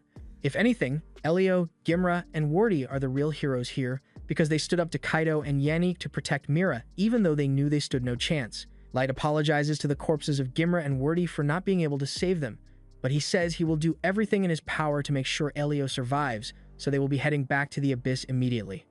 Just then, Kaido speaks up and asks what's going to happen to him, so Light says he is going to take him and Yannick back home as well because he has a lot of questions he wants answered. A moment later, Light activates his teleportation magic, and by the time Kaido and Yannick open their eyes, they are shocked to find themselves in a completely different area. Yannick can't believe what just happened, so he asks Light where they are right now, and he is told that they are in the deepest part of the Abyss dungeon. Yannick is shocked when he learns that they were sent all the way from the dungeon in Dages to the Abyss dungeon, but he doesn't understand what Light brought them here for. Light says this is just where he lives, but Yannick and Kaido refuse to believe that any person would be willing to live in the world's most challenging dungeon. As soon as they say this, Nemamu starts stomping on Yannick's back for daring to imply that Light is lying, and moments later, the others arrive to see what all the commotion is about. They are pleased that Light has returned to pay them a visit, but they wonder why he brought those ugly elves with him. Light explains that these two are heinous criminals who conducted horrific experiments on innocent humans, resulting in the deaths of many, including two of Light's friends, but they happen to have information on what a master is, so he decided to put off killing them for now. As soon as the girls hear what Kaido and Yannick have done, they all start staring at the two with murderous intent and talking about all the ways they plan to make them suffer for what they have done. Light expected that kind of reaction from the four of them, but he makes it clear that they aren't allowed to kill these two until they have gotten every last bit of information about masters from them, and they all agree to hold themselves back if that's what Light wants. In the meantime, Light asks Gold to take care of healing Elio, and he wants Nemamu to come with him because he plans to give Gimra and Wordy a proper funeral. He is about to turn to leave, but all of a sudden, Yannick begs him to wait and pleads with Light to reconsider punishing him because this whole thing was Kaido's fault. But Kaido says Yannick is the one to blame because he told him he would be able to help push past his physical limits as long as he helped gather research subjects. They begin arguing over whose idea this whole thing was in the first place, but Light cuts them off and asks a simple question. While they were parading themselves around like gods, killing and torturing the weak humans like worms, did they ever show mercy when they begged for their lives? Kaido and Yannick completely freeze because they know they never showed even an ounce of mercy to any of their victims, and their silence tells Light everything he needs to know.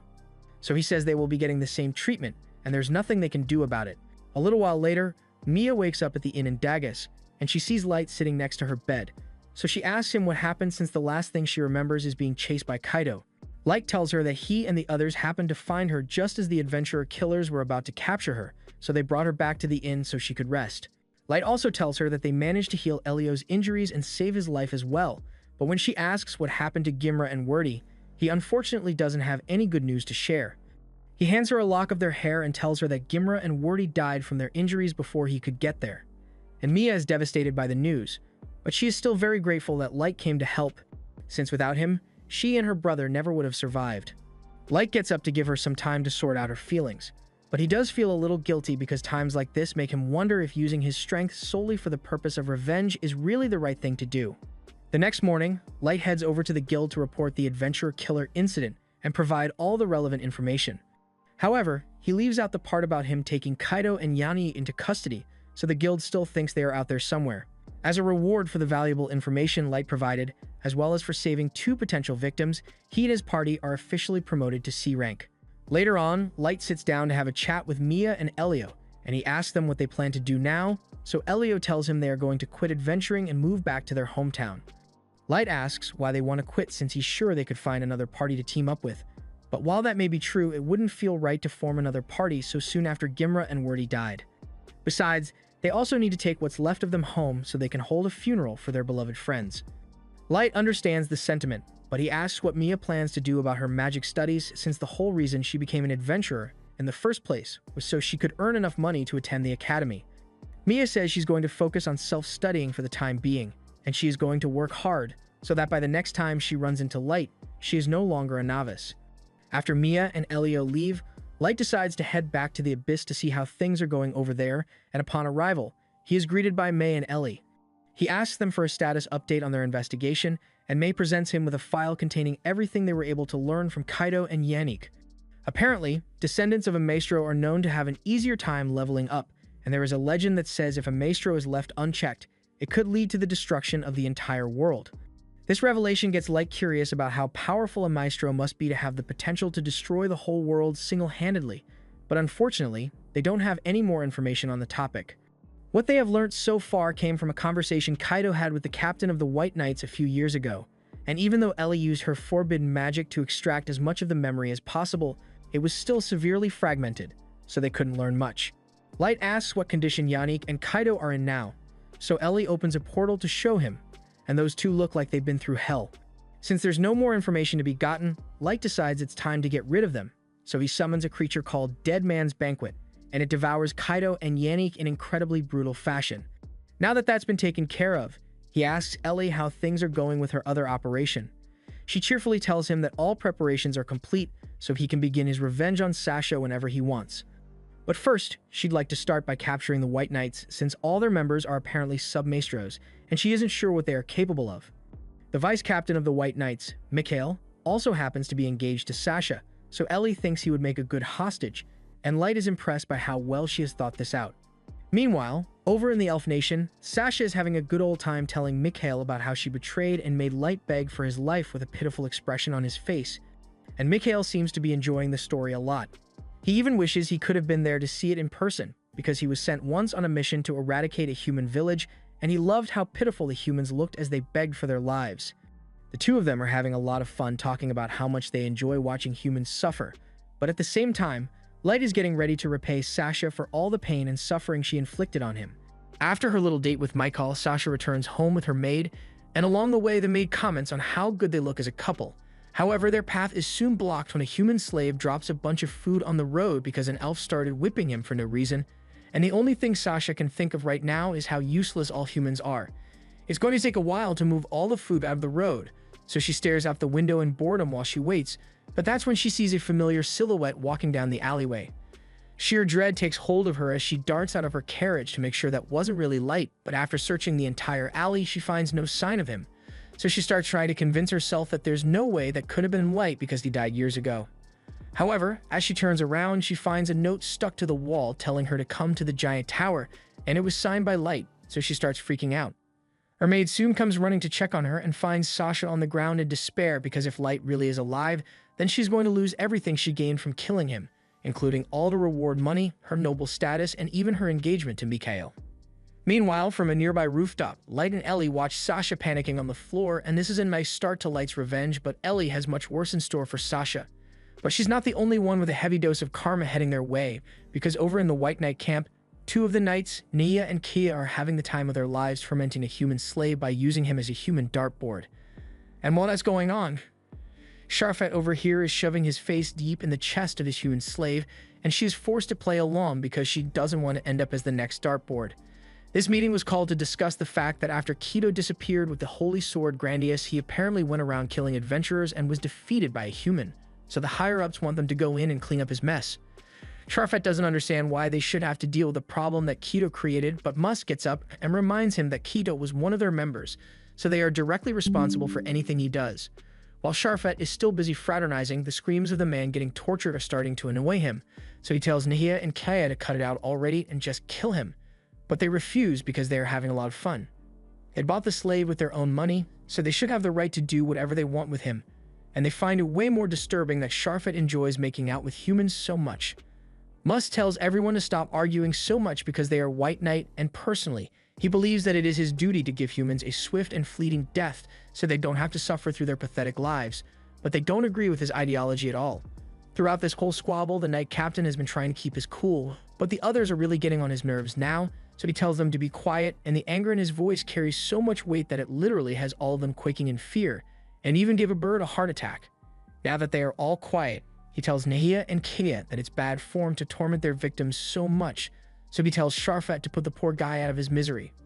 Sharfet obeys the captain's command and points a finger at the man, and in an instant his head is blown clean off his body. The captain then tells Nia and Kia to get rid of the corpse, and the woman on Sharfet's lap is terrified by what just happened, but he tells her there's no need to worry because he'd never do that to her. He then says she is free to leave now, so she gets up and takes her leave, and once she's gone, the captain tells Sharfet that he is free to have whatever hobbies he chooses, but he should limit his fraternizing with humans. Elves are known for mating with human masters to create submasters, so he can't go thinning out the bloodline with his affair. However, Sharfet tells the captain there's nothing to worry about because he was never actually going to have a child with his slave in the first place. In fact, he has gotten pretty bored of her, so he was thinking of shooting her in the back later, and he invites the captain to join in on the fun, but he declines because while he doesn't like humans, he doesn't particularly enjoy torturing them either. For now, his only priority is to deal with the situation regarding Keto, because he can't let anyone embarrass their queen. Later that night, Sasha is laying in bed when all of a sudden she hears a loud noise, and when she goes to look out of her window, she finds a giant tower emerging from the forest, and the sight of it sends chills down her spine because she recalls that Light's letter told her to meet him at a tower, and this must be what it was referring to.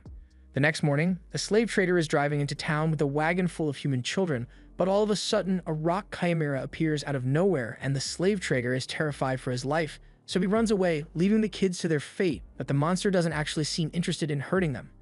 A little while later, the elves in the city have started experiencing a shortage in food supply because all the trade routes are infested with monsters now. The elves think it has something to do with the giant tower that randomly appeared recently, and the nation is apparently investigating it, but they are short-handed at the moment, so they are offering adventurers good money for any information on it. Light, Gold, and Nemumu are also in the crowd of adventurers, and after a few minutes, a pair of elves notice Nemumu, and even though she's human, they think she's hot, so they walk over and try to convince her to ditch Light and join their party instead. Nemumu restrains herself and simply tells the two to get lost because Light is the only one she will ever serve, and Light tells them they had better give up while they still can. But the elves get offended that a human would dare to reject them, so one of them throws a punch. However, Light casts a lightning arrow to force him back, and as soon as everyone realizes what just happened, they recognize him and the others as the new party of humans from Dagas who are apparently extremely powerful. Knowing that they can't beat Light, the elves back off, and Light is pleased with how this turned out because news of his presence in the elf nation is bound to spread now. Meanwhile, out in the forest, a group of elf adventurers decided to take on the quest to gather information about the giant tower, but to be safe, they forced a little human girl to come with them, so they can use her as a diversion if they get attacked. After all, the only thing human slaves are good for is to act as bait, and when the girl falls to the ground because she's too exhausted to move, the elves threaten to beat her senseless until she gets back on her feet. They start complaining amongst themselves about how lazy the livestock is, but all of a sudden, one of them notices a drop of saliva land on his hand, and in the next moment, his head is completely chomped off by the rock chimera. The chimera then takes a bite out of the other elves, and the little girl falls to her knees in terror because she thinks she's going to be next. But as the monster approaches and takes a whiff of her, it realizes she is a human, so it backs off and walks away. The girl breathes a sigh of relief because she thinks she is finally safe, but just then, a group of scary-looking men come out of the woods and start talking about how lucky they are to find one out here. The girl is on the brink of crying because she thinks she's about to be enslaved again, but to her surprise, the men dump a bottle of healing potion on her and start talking about getting her a set of proper clothes and some food. It turns out that they are actually part of Light's team, and they were tasked with rescuing as many human slaves as they can, so the leader of the group contacts Oyuki to organize a drop-off at the secure location. Meanwhile, up on the tower, Oyuki is hard at work, controlling all the monsters in the area to make sure they only target the elves that are harming humans when all of a sudden, Ellie comes over to check on her. She asks Oyuki how she's holding up since this is the first time she has had to control so many monsters on the surface at once, but she says she's doing fine. Still, Ellie is worried that there might be issues with the mission, or that this might all be a test from Light to see how they handle moral dilemmas, but Oyuki tells her she's overthinking it because everything has gone according to plan so far. Just then, she gets a message from the ground team, and they tell her they are ready to make the drop off. So once they arrive at the village, they leave the girl in the care of the village, so she should be safe from now on, and she is very grateful for all they have done for her. As they are returning to their base, they start talking about how awful it is that humans are being used as monster bait, and they wonder why the other races even hate humans so much in the first place, but they can't come up with any real answers. Their leader tells them there's no point in pondering it now, because they'll be leaving bright and early tomorrow morning, so they had better not be late. That night, Sasha is sitting in her room grinding her teeth over the fact that she can't get to the tower alone because there are monsters over level 1000 in there. At this rate, it won't be long before the nation officially mobilizes the White Knights, and if they make it to the tower before her, they are going to find out that she didn't actually kill Light, and she can't let that happen. So she needs to figure out a way to make it over there so she can finally finish Light off with her own hands.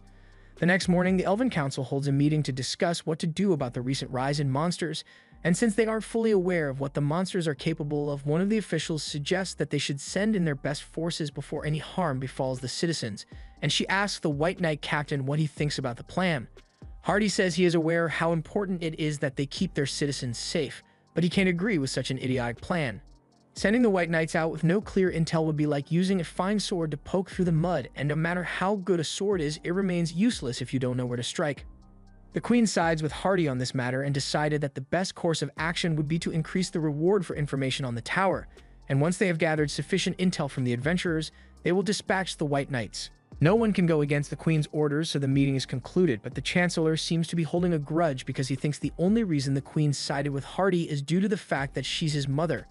Later on, Hardy heads to his mother's chambers to thank her for supporting him because now he and his men won't have to go out and do the dirty work in person. His mother laughs and says she'd never let her precious son be out in any serious danger, but the mystery of the giant tower is a pressing issue, so they will need to deal with it soon. He asks if she thinks this might be the coming of another Dark Lord, but that's not necessarily what the Queen is worried about. If a Dark Lord is born, then that would mean a hero would be born from the heroes as well, and they are likely to be a master, so if that's the case, the elves are going to need to either win them over or kill them to avoid being destroyed. Speaking of which, Hardy recalls hearing about a potential master a few years back, but the Queen says the boy turned out to be regular, so he was apparently disposed of. She asks why he's so interested, but Hardy says he was just thinking about how he would have loved to be a part of that mission because he thinks all humans are pests who deserve to be eliminated. The next morning, the guild posts even more quests for information on the giant tower, and a ton of adventurers show up, including Light and the others, but while they are walking, Sasha happens to pass by and she recognizes Light's voice, so she turns around and demands that he show her his face immediately. Light tries to play it cool and tells her that he's wearing a mask to cover burn marks on his face, so he can't remove it, however. Sasha completely ignores him and smacks the mask right off his face. As much as Light really wants to crash out on Sasha right now, that would undermine the grand revenge plot he spent years preparing for. So instead, he remains calm and pulls his hood back, revealing a terrible burn all across his face. Sasha can't recognize Light's face with all the gruesome burns, and she thinks it looks so disgusting that she yells at him for tainting her eyes with such a foul sight, even though she was the one who demanded to see it. After Sasha is gone, Light reveals that he didn't actually burn himself just for the sake of keeping his identity hidden, and the marks on his face are just illusions created by the mask. He's just glad it was effective enough to trick Sasha into leaving him alone for now, but as they step into the forest, the pair of elves that Light humiliated earlier seem to still be holding a grudge against him. Light notices the elves chasing after him, but he's got bigger things to deal with right now, so he decides to give them a chance and warns them to back off if they don't want to die. However, the elves think he is bluffing because there's no way a human would be able to beat them, so they keep chasing after him, and Light just chooses to ignore them for now since they aren't worth stopping to deal with. A little while later, Light and the others eventually arrive at the agreed-upon meeting spot, but no one else is here yet, so it looks like they are going to have to wait a few minutes. However, just then, those two elves manage to catch up, and Light is sincerely impressed that they were able to keep up with him all the way here. Their dedication is truly commendable, but it's too bad that that's the only good thing about them. Light already gave them a fair warning, yet they still insist on fighting him, so he is left with no other choice. He calls out to Mara and asks her to handle these two for him. And all the while, the two elves are mocking Light to their heart's content because they think they are about to make him pay for disrespecting them. However, the smiles on their faces quickly vanish as soon as Mara shows up and she tells them it's already too late to beg for their lives because from the moment they started insulting Light, their fates were sealed.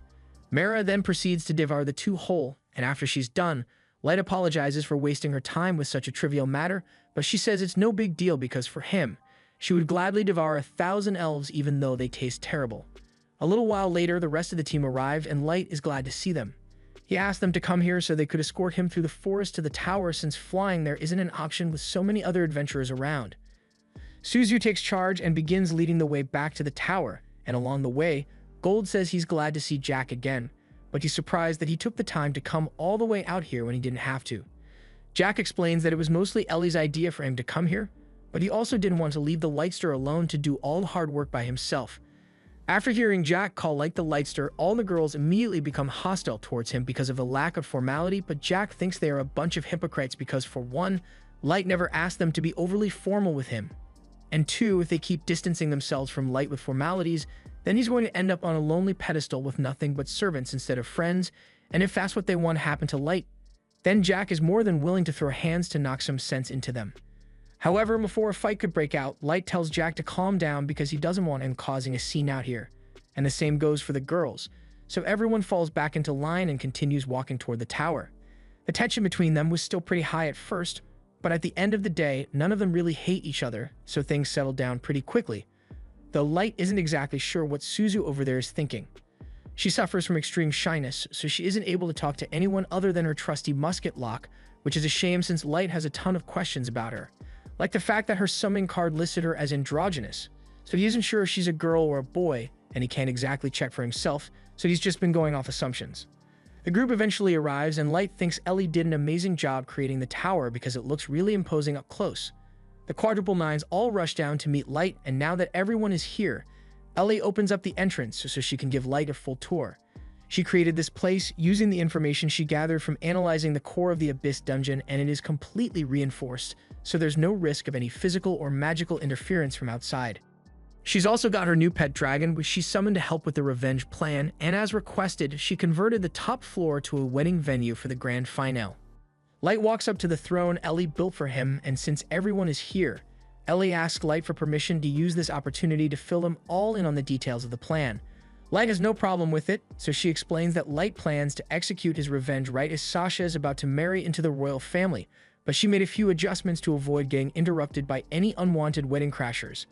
This is the first time Light is hearing of this, so he asks Ellie what changes she made, and she explains that since the White Knights are renowned as the strongest warriors in the Elf Kingdom, they are bound to try intervening in Light's plans, so she made arrangements to fight and defeat them beforehand. That way, they can test their military might against the Elf Kingdom's finest, and at the same time, with the White Knights defeated, they will be able to bend the Elf Nation to their will and gather information on the Masters a lot easier. Light agrees that Ellie's additions to the plan are helpful, and additionally, once they have control over the Elf Nation, they will be able to probe into the other nations as well with this tower as their base of operations. And in order to prevent arousing suspicion, Ellie went to the liberty of creating a shadow clone of Light to carry out his adventuring duties while the real Light is busy with his revenge. Light is impressed by how much thought Ellie has put into this, and as they speak, Oyuki is controlling several monsters to lead Sasha right here. Out in the forest, we see Sasha and the party of elves she hired as guards hiding in the bushes because they know they stand no chance against the monsters in this area, and little by little as they try to evade detection, they are being directed right towards the tower. And once they arrive, they will be greeted by Ellie's new pet. As expected, Sasha soon arrives near the tower, and as soon as she sees the dragon, she freaks out and turns around because she knows there's no way she can handle a monster like that on her own. The only people who'd be able to defeat it are the White Knight, but she's hesitant to call them for help because she doesn't want them to find out that Light might still be alive. Back at the top of the tower, everyone watches Sasha leave, but Ellie is certain that she will eventually return with the White Knights in tow because she simply has no other choice here. And when she does, the White Knights will be forced to face the strongest warriors of the Abyss, and she's sure Light will find it entertaining. Later that night, Sasha calls a meeting with the Elven Council to inform them of what she encountered during her attempt to make it to the tower today. Not only were there dozens of monsters roaming around the forest that are far stronger than any ordinary elf, but she also found a dragon nesting near the tower itself, and this gets the Queen's attention because she never could have imagined that such a powerful creature would show up here. The Queen honestly finds it hard to believe, but Sasha insists that she is telling the truth. And as a matter of fact, the Chancellor happened to receive a similar report not too long ago from a human party that mentions similar things to what Sasha just told them about. And if two independent sources are saying the same thing, then it must be true. Now that they have confirmed that the information is credible, the Chancellor asks Hardy what he intends to do because with adequate information about what he will be up against, there should be no reason for him to avoid mobilizing the White Knight. Hardy is backed into a corner here, so he is forced to get up and announce that he will be leading an expedition to defeat the fearsome monsters and uncover the mystery of the tower. Later on, Sasha meets with the Chancellor to ask him for permission to join the White Knight on their mission, claiming that she simply wants to be involved in ensuring the safety of the Elf Nation, but the Chancellor tells her there's no need to plead so much because he had already intended to send her on the mission. After all, such a noble act would do wonders for her image after she gets married to Mikhail, but he does have one condition. He insists that Sasha borrow an artifact from her father's collection since otherwise she'd be nothing but a hindrance to the White Knight. Sasha agrees, so later that night, she meets with her father to ask for a favor, and the next morning, she heads out to meet the White Knights at the edge of the forest. Most of the White Knights don't understand why they need to bring Sasha along on a mission like this, but Mikhail assures them that she is strong enough to handle herself, and even if something does go wrong, he will be there to protect her. Ninja and Kaya think that the only reason Sasha was allowed to join the mission was because the Chancellor is really close to Mikhail, but it's not like she's totally useless since she's the only one who knows exactly how to get to the tower, so they need her to lead the way. Back at the tower, Light is watching as Sasha and the White Knights close in on the tower, and he is practically shaking with excitement at the thought of finally being able to exact revenge on her, and he can't wait to see what kind of twisted face she makes when she sees him. As Sasha and the Knights make their way through the forest, they ask her if she's sure she knows where she's going, and she assures them that she's absolutely certain this is the right way because she left marks on the trees last time she came through here. In fact, she sees one of the marks up ahead, but as she runs over to inspect it, she accidentally trips over a few roots and nearly falls. However, Mikhail catches her in time and he tells her that while he understands that she is eager to make it to the castle, he would hate to see her get hurt out here, so she needs to be careful. They eventually arrive at the tower and it's every bit as impressive as they thought it would be. Mikhail congratulates Sasha for doing such a good job leading them here, but all of a sudden, the doors to the tower open up and a bunch of rock monsters emerge. The White Knights could probably chip away at their numbers right now, but Hardy thinks it's too risky, so he tells them to wait for the diversion they paid those adventurers to create. A little while later, a bunch of fireworks are launched in the forest, alerting the monsters and causing them to run off to find whatever caused it. Now, the only monster left to deal with should be the dragon somewhere inside, so Hardy tells everyone that they will be heading inside soon and casts his signature silence spell. The spell is special because it eliminates all sound within range, creating a zone of complete silence and allowing them to move without being detected. However, as they are running, they suddenly end up falling into a teleportation trap, and in the next moment, all of them are split up into different rooms of the tower. Sasha and Mikhail realize they must be somewhere else in the tower, so Mikhail tells her to stay behind him in case something happens as they make their way up. But little do they know that they are heading right into Light's trap, and the second those doors open, it will all begin. Meanwhile, Kia and Hia are also lost in the tower, so they decide to try looking for the others so they can regroup as soon as possible. However, all of a sudden, they hear the sound of footsteps approaching, and it turns out to be Ice Hot and Mara. They are both arguing over who gets to take care of the prey first, and after hearing those two call them prey, Nahia and Kaya become greatly offended. They ask the two who they think they are, and Mara responds saying they are their opponents, though she doesn't think this is going to be much of a battle since Nia and Kia are nowhere near strong enough to pose a threat to them. Hearing this really sets the twins off because they refuse to be looked down upon by a pair of insignificant humans, so they begin dashing around the room and declare that they will slice off all of their limbs and turn them into toys, all while Mara and Ice Hot watch in amusement. Elsewhere in the tower, Sharfet is all alone and he is really disappointed in himself for failing to spot that teleportation trap before it activated. He has no idea where he is, but he can sense someone watching him from around the corner, so he yells for them to get out here and talk to him face to face already. Moments later, Suzu steps out from behind a pillar and Sharfet is immediately smitten by how cute she is, so he starts asking what her name is, but Suzu is really creeped out by his behavior. Locke, her rifle, suddenly speaks up and tells Sharfet that Suzu won't respond because she doesn't talk much and she's not interested, and they didn't come here to have a friendly chat either. Sharfet is amazed because it's rare to see a talking weapon, but he thinks it's really bad luck that he has to fight them because he'd much rather fight Suzu in bed, but Suzu says he really isn't her type. Sharfet remains persistent and asks what her type is, so Suzu begins describing her ideal man. But Locke points out that her description matches Light exactly, and to put it bluntly, she has no chance of winning Light over romantically. He's technically right, but Suzu really didn't want to hear that. So she starts smashing Locke against a wall until he apologizes, and all the while, Sharfet is watching in confusion.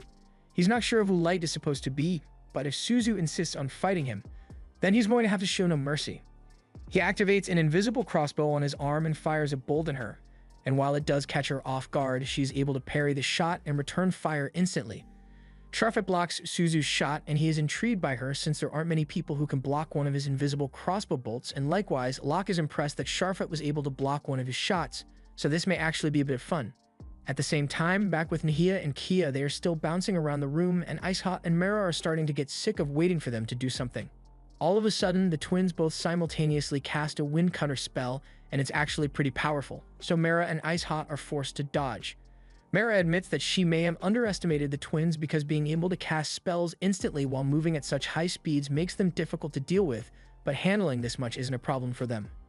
However, Nia and Kaya say they've still got a lot left in the tank, so in the next moment, they both unleash a massive wave of wind cutter spells, forcing Ice Hot and Mara to go on the defensive, and once Nahia spots an opening, he throws a dagger into Mara's back, rendering her immobile while Kaya swoops in and chops her arm off. The twins begin mocking Mara for thinking she stood a chance against them, and they say they are going to chop off Ice Hot's leg next, but to their surprise, Mara doesn't seem fazed by the fact that she just lost an arm. She tells Kaya to take a good look at his sword, and that's when he realizes that despite the fact that he chopped off Mara's arm, there's no blood on his blade. And the same goes for the dagger that Nana threw into her back. Mara then proceeds to eat her severed arm, and her body immediately begins to regenerate like new. Nahia and Kia are terrified by what they just witnessed because they've never seen someone who can regenerate their limbs before, but Mara tells them she can do way more than this. Just to prove her point, Mara then proceeds to rip off her own head and juggle it around. And this is the craziest thing the twins have ever seen. She explains that her body is made of an amalgamation of different creatures, so killing her is next to impossible, and in case they are wondering, she informs them that her level is 7,777. Ice Hot adds that her level is the same as Mara's, so they both far outrank the twins, but they refuse to believe it. They've never heard of people with such high levels before, so they assume Mara and Ice Hot must be bluffing, because if their levels were really that high, then they wouldn't have needed to dodge those attacks earlier. Ice Hot explains that that was all Mara's idea to make this battle more entertaining for Light by messing with them, so they pretended to be weaker than normal to give them a false sense of confidence. The twins still refuse to accept it and launch another wave of wind slashes at the two, but this time Mara and Ice Hot decide not to move. All the slashes literally bounce off their bodies. Nia and Kia are starting to get desperate, so they rush in to attack the two with their swords, but even though they didn't defend themselves at all, the strikes had no effect, and it was at this moment that Nia and Kia realized that they were sorely outmatched, so they did the only reasonable thing they could think of. They took off. Ice Hot refuses to let them get away, so she prepares to attack, and Mara forms a shield to protect herself so she doesn't get caught in the crossfire. Meanwhile, Sharfet is still fighting Suzu, and so far she's been doing nothing but dodging his attacks, so he begins provoking her on to fight back. At one point, he corners her with a large barrage of shots, but she manages to come out unscathed, which really impresses him, so he asks her once again to become his girlfriend. After all, whoever this Light guy she likes is, there's no way a loser like that is good enough for her. However, saying that was the biggest mistake of his life because till now, Suzu had just been treating him as a mild annoyance, but as soon as those words left Sharfet's mouth, she had nothing but murderous intent aimed towards him. Back with Nia and Kia, they've just run into a wall in their attempt to flee, so Kia suggests they should run along it since it will eventually lead them to an exit. However, all of a sudden, they are hit with a sudden heat wave, and realize it must be coming from Ice Hot. At this rate, they'll be burnt to death if they don't do something quickly, so they both agree to work together to create an ice wall. However, immediately after the ice wall is created, it begins to melt under the intense heat, so they are forced to continue casting it over and over until their mana eventually isn't enough to keep up and their bodies begin to burn up. And the crazy part is that Ice Hot hasn't even launched her attack yet, so all that heat was generated just by her charging up her attack. Back on Sharfet's end, he is currently learning firsthand why it's a bad idea to make Suzu angry. She fires countless bullets and has them all locked onto Sharfet, so he is forced to run for his life. He tries countering them with his crossbow, and actually might have been able to put up a good fight against Suzu at max power, but unfortunately for him, each one of her bullets inflicts status elements when it lands, so when the first one hits, he receives the confusion status effect, and from there, he was no longer able to counter her bullets, so he was Swiss cheese shortly thereafter. Kay and Nia are also in terrible shape, but they are still alive thanks to one of the enchantments that Ellie placed on the tower. It automatically limits damage to make sure no one dies prematurely, and it's a good thing too, because without it, these two would be nothing but a pile of ash by now. The two of them are barely able to speak now, but they start begging for mercy. And Mara finds this hilarious because from the information they gathered on them, they always enjoyed tormenting human slaves mercilessly for no reason.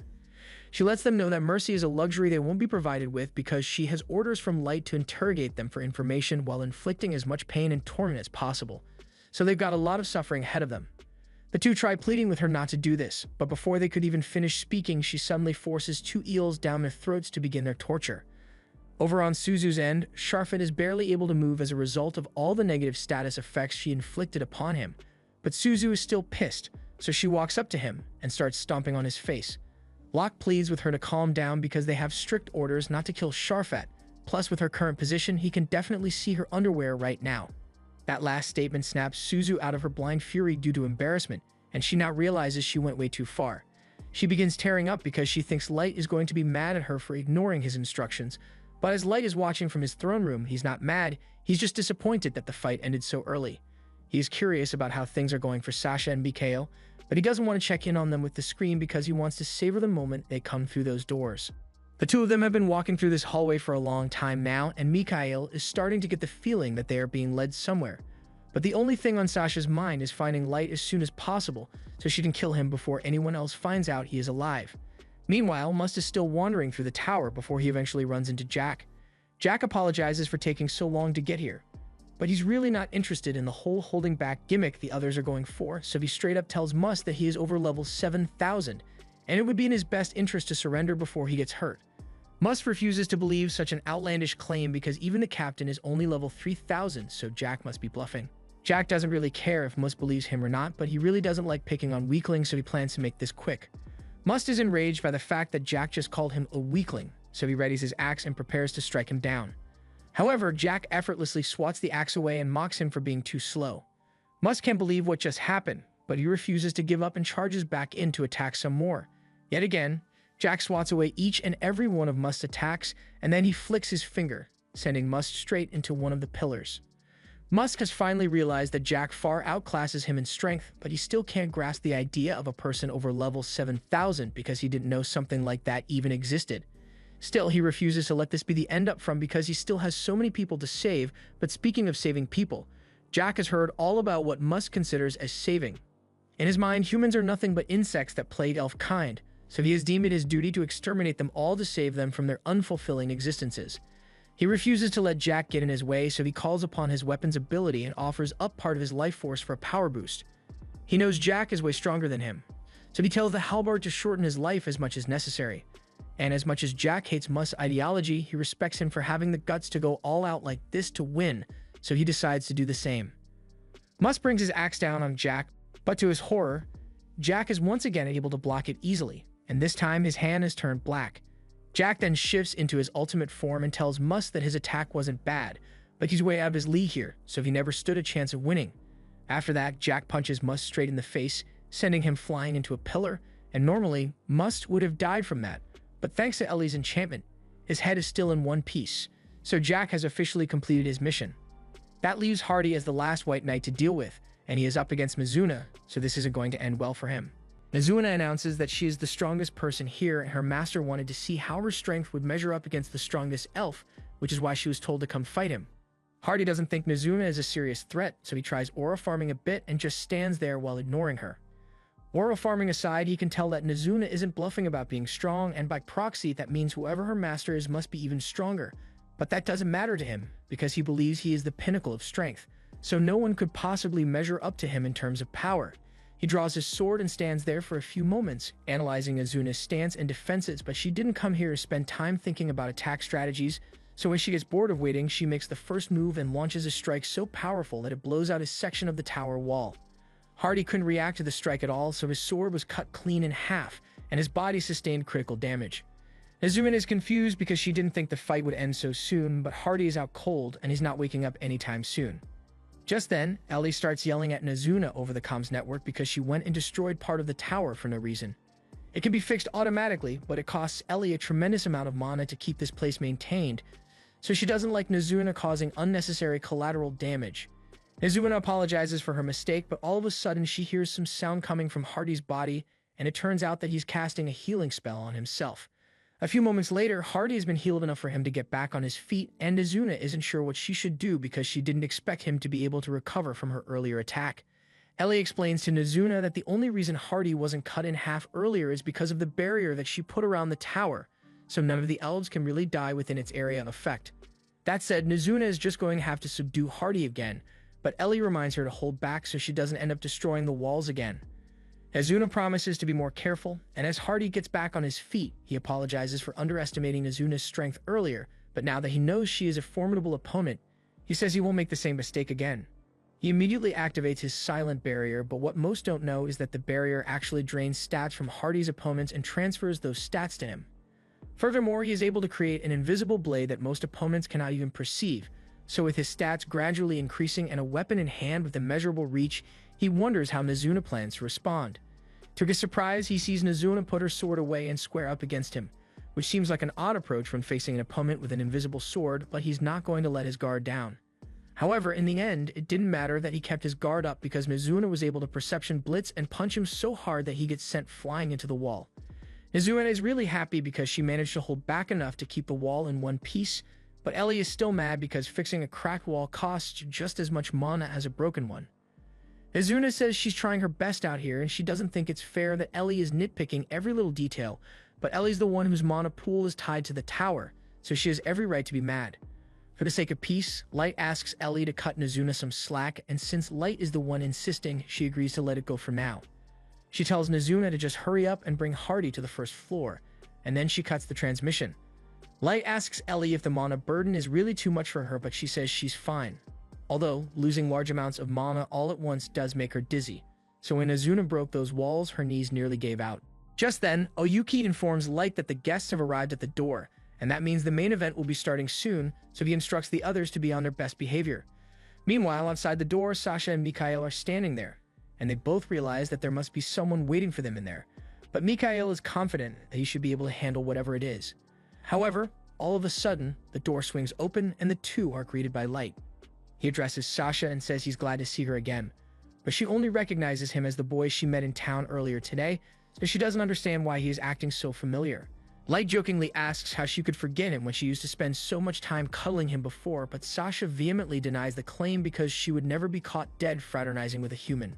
However, as she is hurling insults at him, Light slowly removes his mask, and the second his face is visible, Sasha suddenly goes silent. She realizes that he is the same Light from 3 years ago, but this makes no sense because earlier, she saw burn marks all over his face, but he looks completely normal now. Light explains that the burns she saw earlier were just illusions, and as for the reason he looks the same as he did 3 years ago, that's because he stopped his body's aging altogether.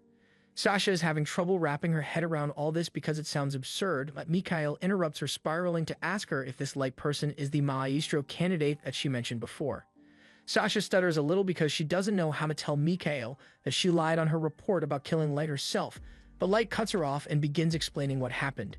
He tells them that before Concord could finish him off, he was caught in a teleportation trap and sent to the bottom of the dungeon, but he managed to survive and began preparing for his return to the surface.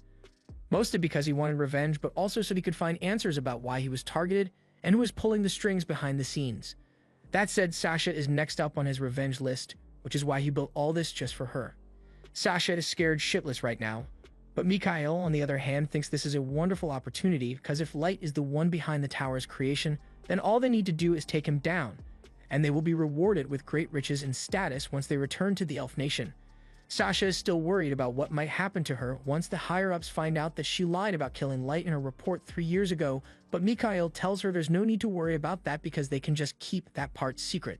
Sasha feels reassured that Mikhail is still on her side, so she turns back to Light and begins yelling at him for daring to think someone like him deserves to get revenge. Light remains silent in the face of Sasha's rant and simply asks Ellie and Oyuki not to interfere in his battle, and then he steps down from his throne to face Sasha and Mikhail in battle.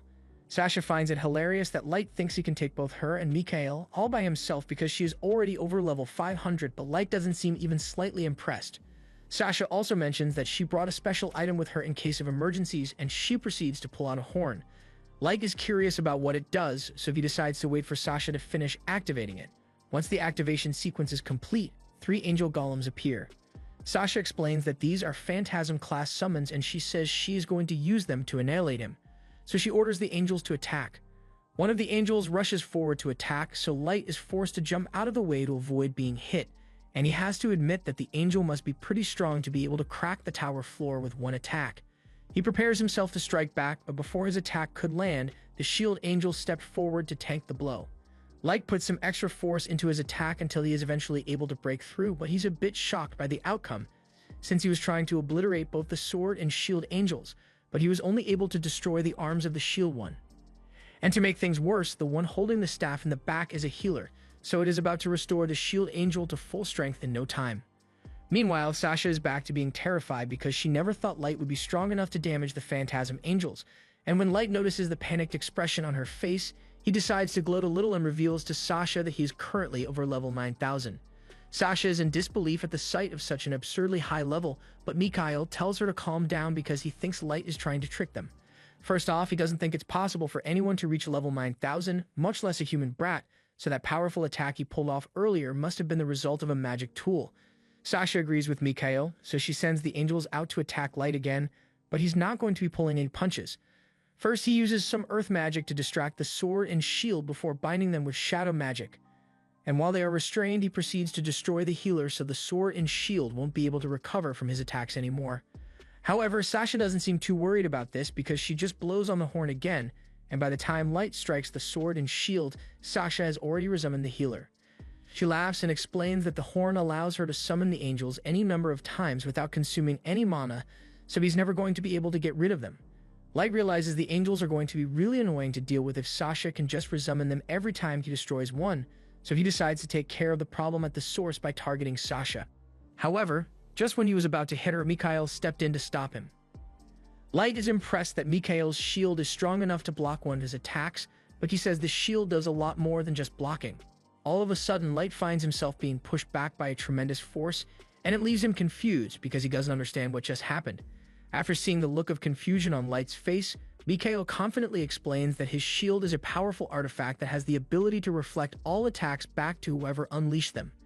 And on top of that, it is also capable of significantly boosting the strength of all of his allies.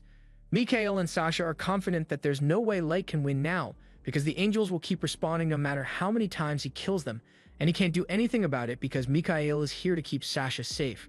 Sasha begins mocking Light just like she did 3 years ago, and all of a sudden, Light just bursts out in laughter. She finds this odd, but Mikhail thinks Light must have simply been overwhelmed with despair at the realization that he's going to die here. However, that couldn't be farther from the truth, because Light just thought it was funny that they thought they had won, but he tells them they are about to find out what real despair looks like. Ellie and Oyuki soon realize what Light is trying to do, and they plead with him to stop because it's too dangerous, but Light doesn't care about the risk. He proceeds to break the soul seal he had placed on his staff, releasing a terrifying amount of energy as it transforms, and in this state, Mikhail's confidence from earlier is completely shattered. He tells Sasha that they need to take care of Light quickly before he gets a chance to use that weapon, so she orders her angels to attack, but Light effortlessly obliterates them in one go. The power Light possesses like this is immense, but there's a reason he doesn't use this power more often, because the staff's energy is slowly eating away at his defense, so he can't keep this up for long. He's willing to do whatever it takes to make sure Sasha suffers for what she did to him. He begins walking towards Sasha, and in order to stop him, she decides to use the artifact's ultimate move, turning the 3 angels into one unbelievably powerful archangel.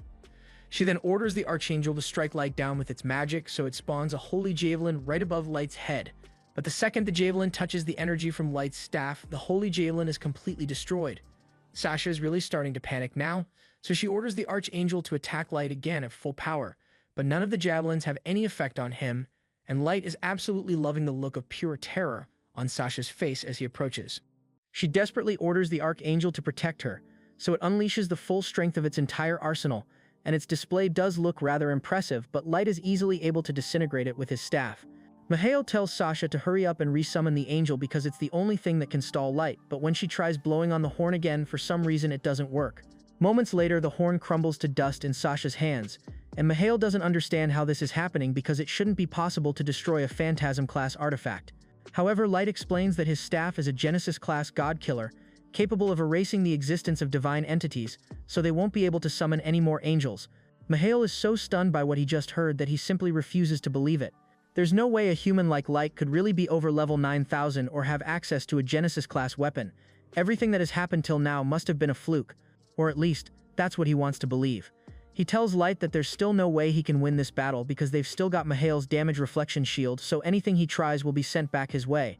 I haven't seen levels of cope this high since the time people thought Gojo would come back to life, but anyway, Light proceeds to launch himself at the shield just to prove his strength, and while it does reflect his damage for a while, the power from Light's staff quickly overwhelms it, and the shield is shattered to pieces. That was Mikhail's last line of defense, and he comes to the conclusion that Light must be a maestro, because there's no other explanation for why he's so strong. Light responds saying he's not sure about that because he has been hearing people mention maestros for a while now, but no one ever has an explanation for what a maestro really is. Mikhail says Light's existence is too dangerous to be left unchecked, so he pulls an enchanted feather out of his jacket and raises it to teleport him and Sasha out of here. However, to his dismay, it does absolutely nothing. Light explains that there's no way for him to escape because this entire tower has been enchanted with anti-teleportation magic among other things, but Mikhail refuses to believe that because everyone knows anti-teleportation magic doesn't exist. Ellie chimes in and explains that Mikhail is actually right about that part, because the teleportation jamming spell she used is actually one of her original creations that she developed thanks to her analysis of the Abyss dungeon. It would take too long to explain how she pulled it off, but the point is that there is currently no way to teleport in or out of this tower without Ellie's permission, so Sasha and Mikhail are stuck here. Light tells Mikhail that now is a good time to start running if he wants to, but Mikhail knows he'd never be able to outrun Light. That said, he believes that there's still hope because Captain Hardy is somewhere in this tower, and he alone is above level 3000, so he should be coming to save them any minute now. Light finds it hilarious that Mikhail really thinks the other White Knights are going to come save him, so he orders everyone outside to come in with their prisoners, and to Mikhail and Sasha's horror, they see Light's subordinates walk in with the White Knight members, all of whom are badly injured and one finger prick away from death. They all drop the knights on the floor and Light thanks them for a job well done, but then Jack notices that Light took the seal off his staff, and while he may seem pretty calm, his hand is actively being burned by the staff. Light tells them they don't have to worry about it because this was his choice, and he is capable of handling the staff's backlash for as long as it takes.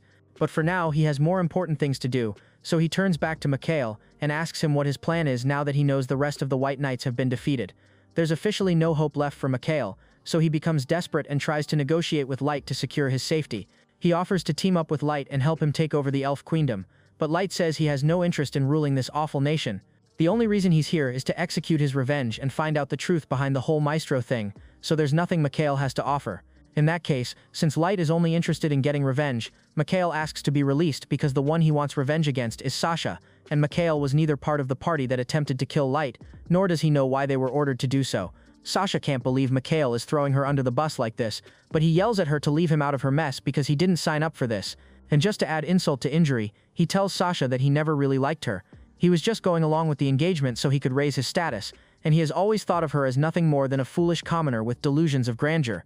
Hearing him say all that literally breaks Sasha's heart because she genuinely loved Mikhail, and she thought he loved her back, and Light did come here for revenge, but watching this train wreck is starting to get really uncomfortable.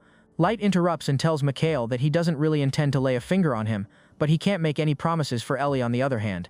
Light gives her permission to do whatever she wants, and Ellie is relieved because it took every ounce of restraint in her body to keep her from disobeying Light's orders and killing these two after all the shit they were talking earlier. That said, she makes it clear that she's going to make their deaths as long and agonizingly painful as possible. Mikhail immediately turns on his heel and starts running for the front door, but Ellie expected him to try to escape, so she casts a thorn binding spell and has several vines grab him before he could make it out. This spell is so strong that even she would have a hard time breaking out if it were used against her, so there's no way Mikhail will be able to escape, and now that he's restrained, she says she's going to start things off by taking a look at his memories. Mikhail groans in agony as Ellie begins sifting through his memories, and Light tells Sasha to watch closely because once Ellie is done with Mikhail, she's next. Sasha is terrified by the thought of being tortured like that, so she tries to gain some sympathy from Light by reminding him of how close they used to be back when he was a part of Concord. However, that was one of the worst things she could have possibly said because the main reason for Light's revenge plan is because he genuinely thought Sasha cared about him, yet he was betrayed in the end, and he remembers every painful detail of Sasha's laughter as he suffered. Sasha insists that it wasn't her fault, and she was just following orders, but that's hard to believe when she clearly looked like she was having fun back then. Sasha then offers to get intimate with Light if he spares her life, but that's crossing the line, and Aoyuki can no longer hold back her anger. Not only did Sasha betray Light, but she also refuses to admit her wrongdoing and continues to disrespect Light by thinking he's a simpleton who can be won over if she offers her body.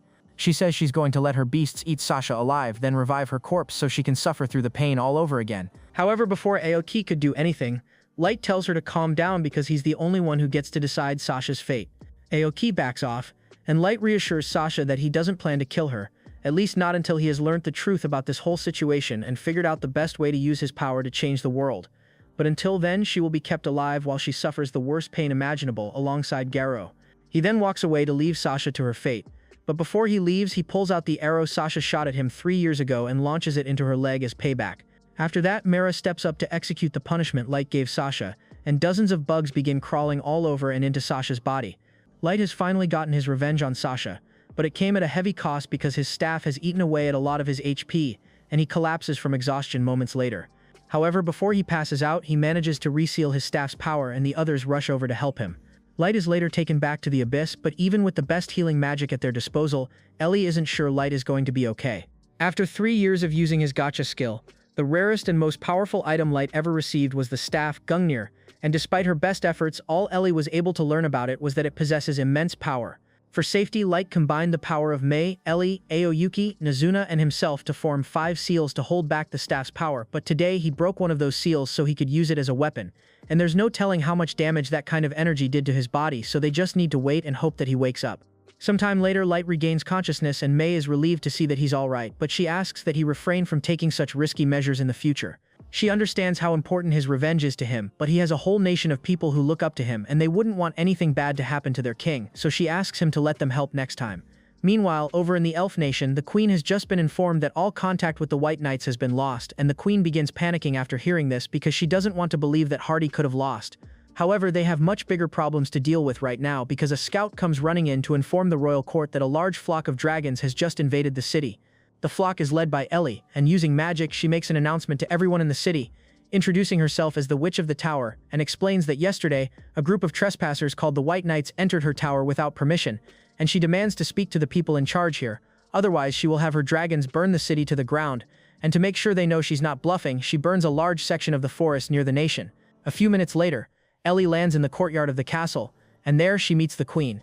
The Queen tries to take control of the situation and demands that Ellie remove her dragons from this nation immediately, but Ellie calmly points out that they were the ones who invaded her tower with their knights first, so they have no right to complain. The Queen demands to know what happened to her knight, but Ellie says she's the only one who gets to ask questions here, though she figures it would be a lot quicker to just search through the Queen's memories by hand, so she starts walking towards the Queen. A bunch of the guards try to intercept her, but Ellie casually casts a spell that creates a forest of man-eating trees, and within moments, everyone aside from the Queen has been killed. The Queen is terrified, and she knows there's no one in the kingdom who could stand up to power like this, so she starts running for her life, but Ellie easily captures her with a binding spell and proceeds to scan the Queen's memories.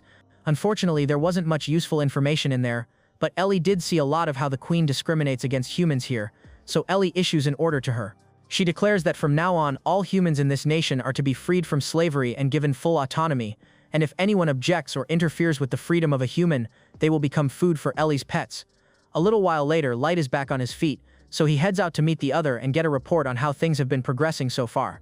Altogether, around 5,000 humans have been freed from slavery and allowed to settle down in this village, and Ellie has been working towards cultivating the area around the tower so the people can expand and live self-sufficiently. Originally, Light had intended to turn the entire world into a burning hellscape because of everything he had to go through, but now he has changed his mind. Of course, he still plans to carry out his revenge, but discrimination is the problem, not the world itself, so after he's done with his revenge, he plans to do everything he can to make this world a place where everyone can live in peace and happiness. And the others fully support his goal, so they swear to help him in any way possible.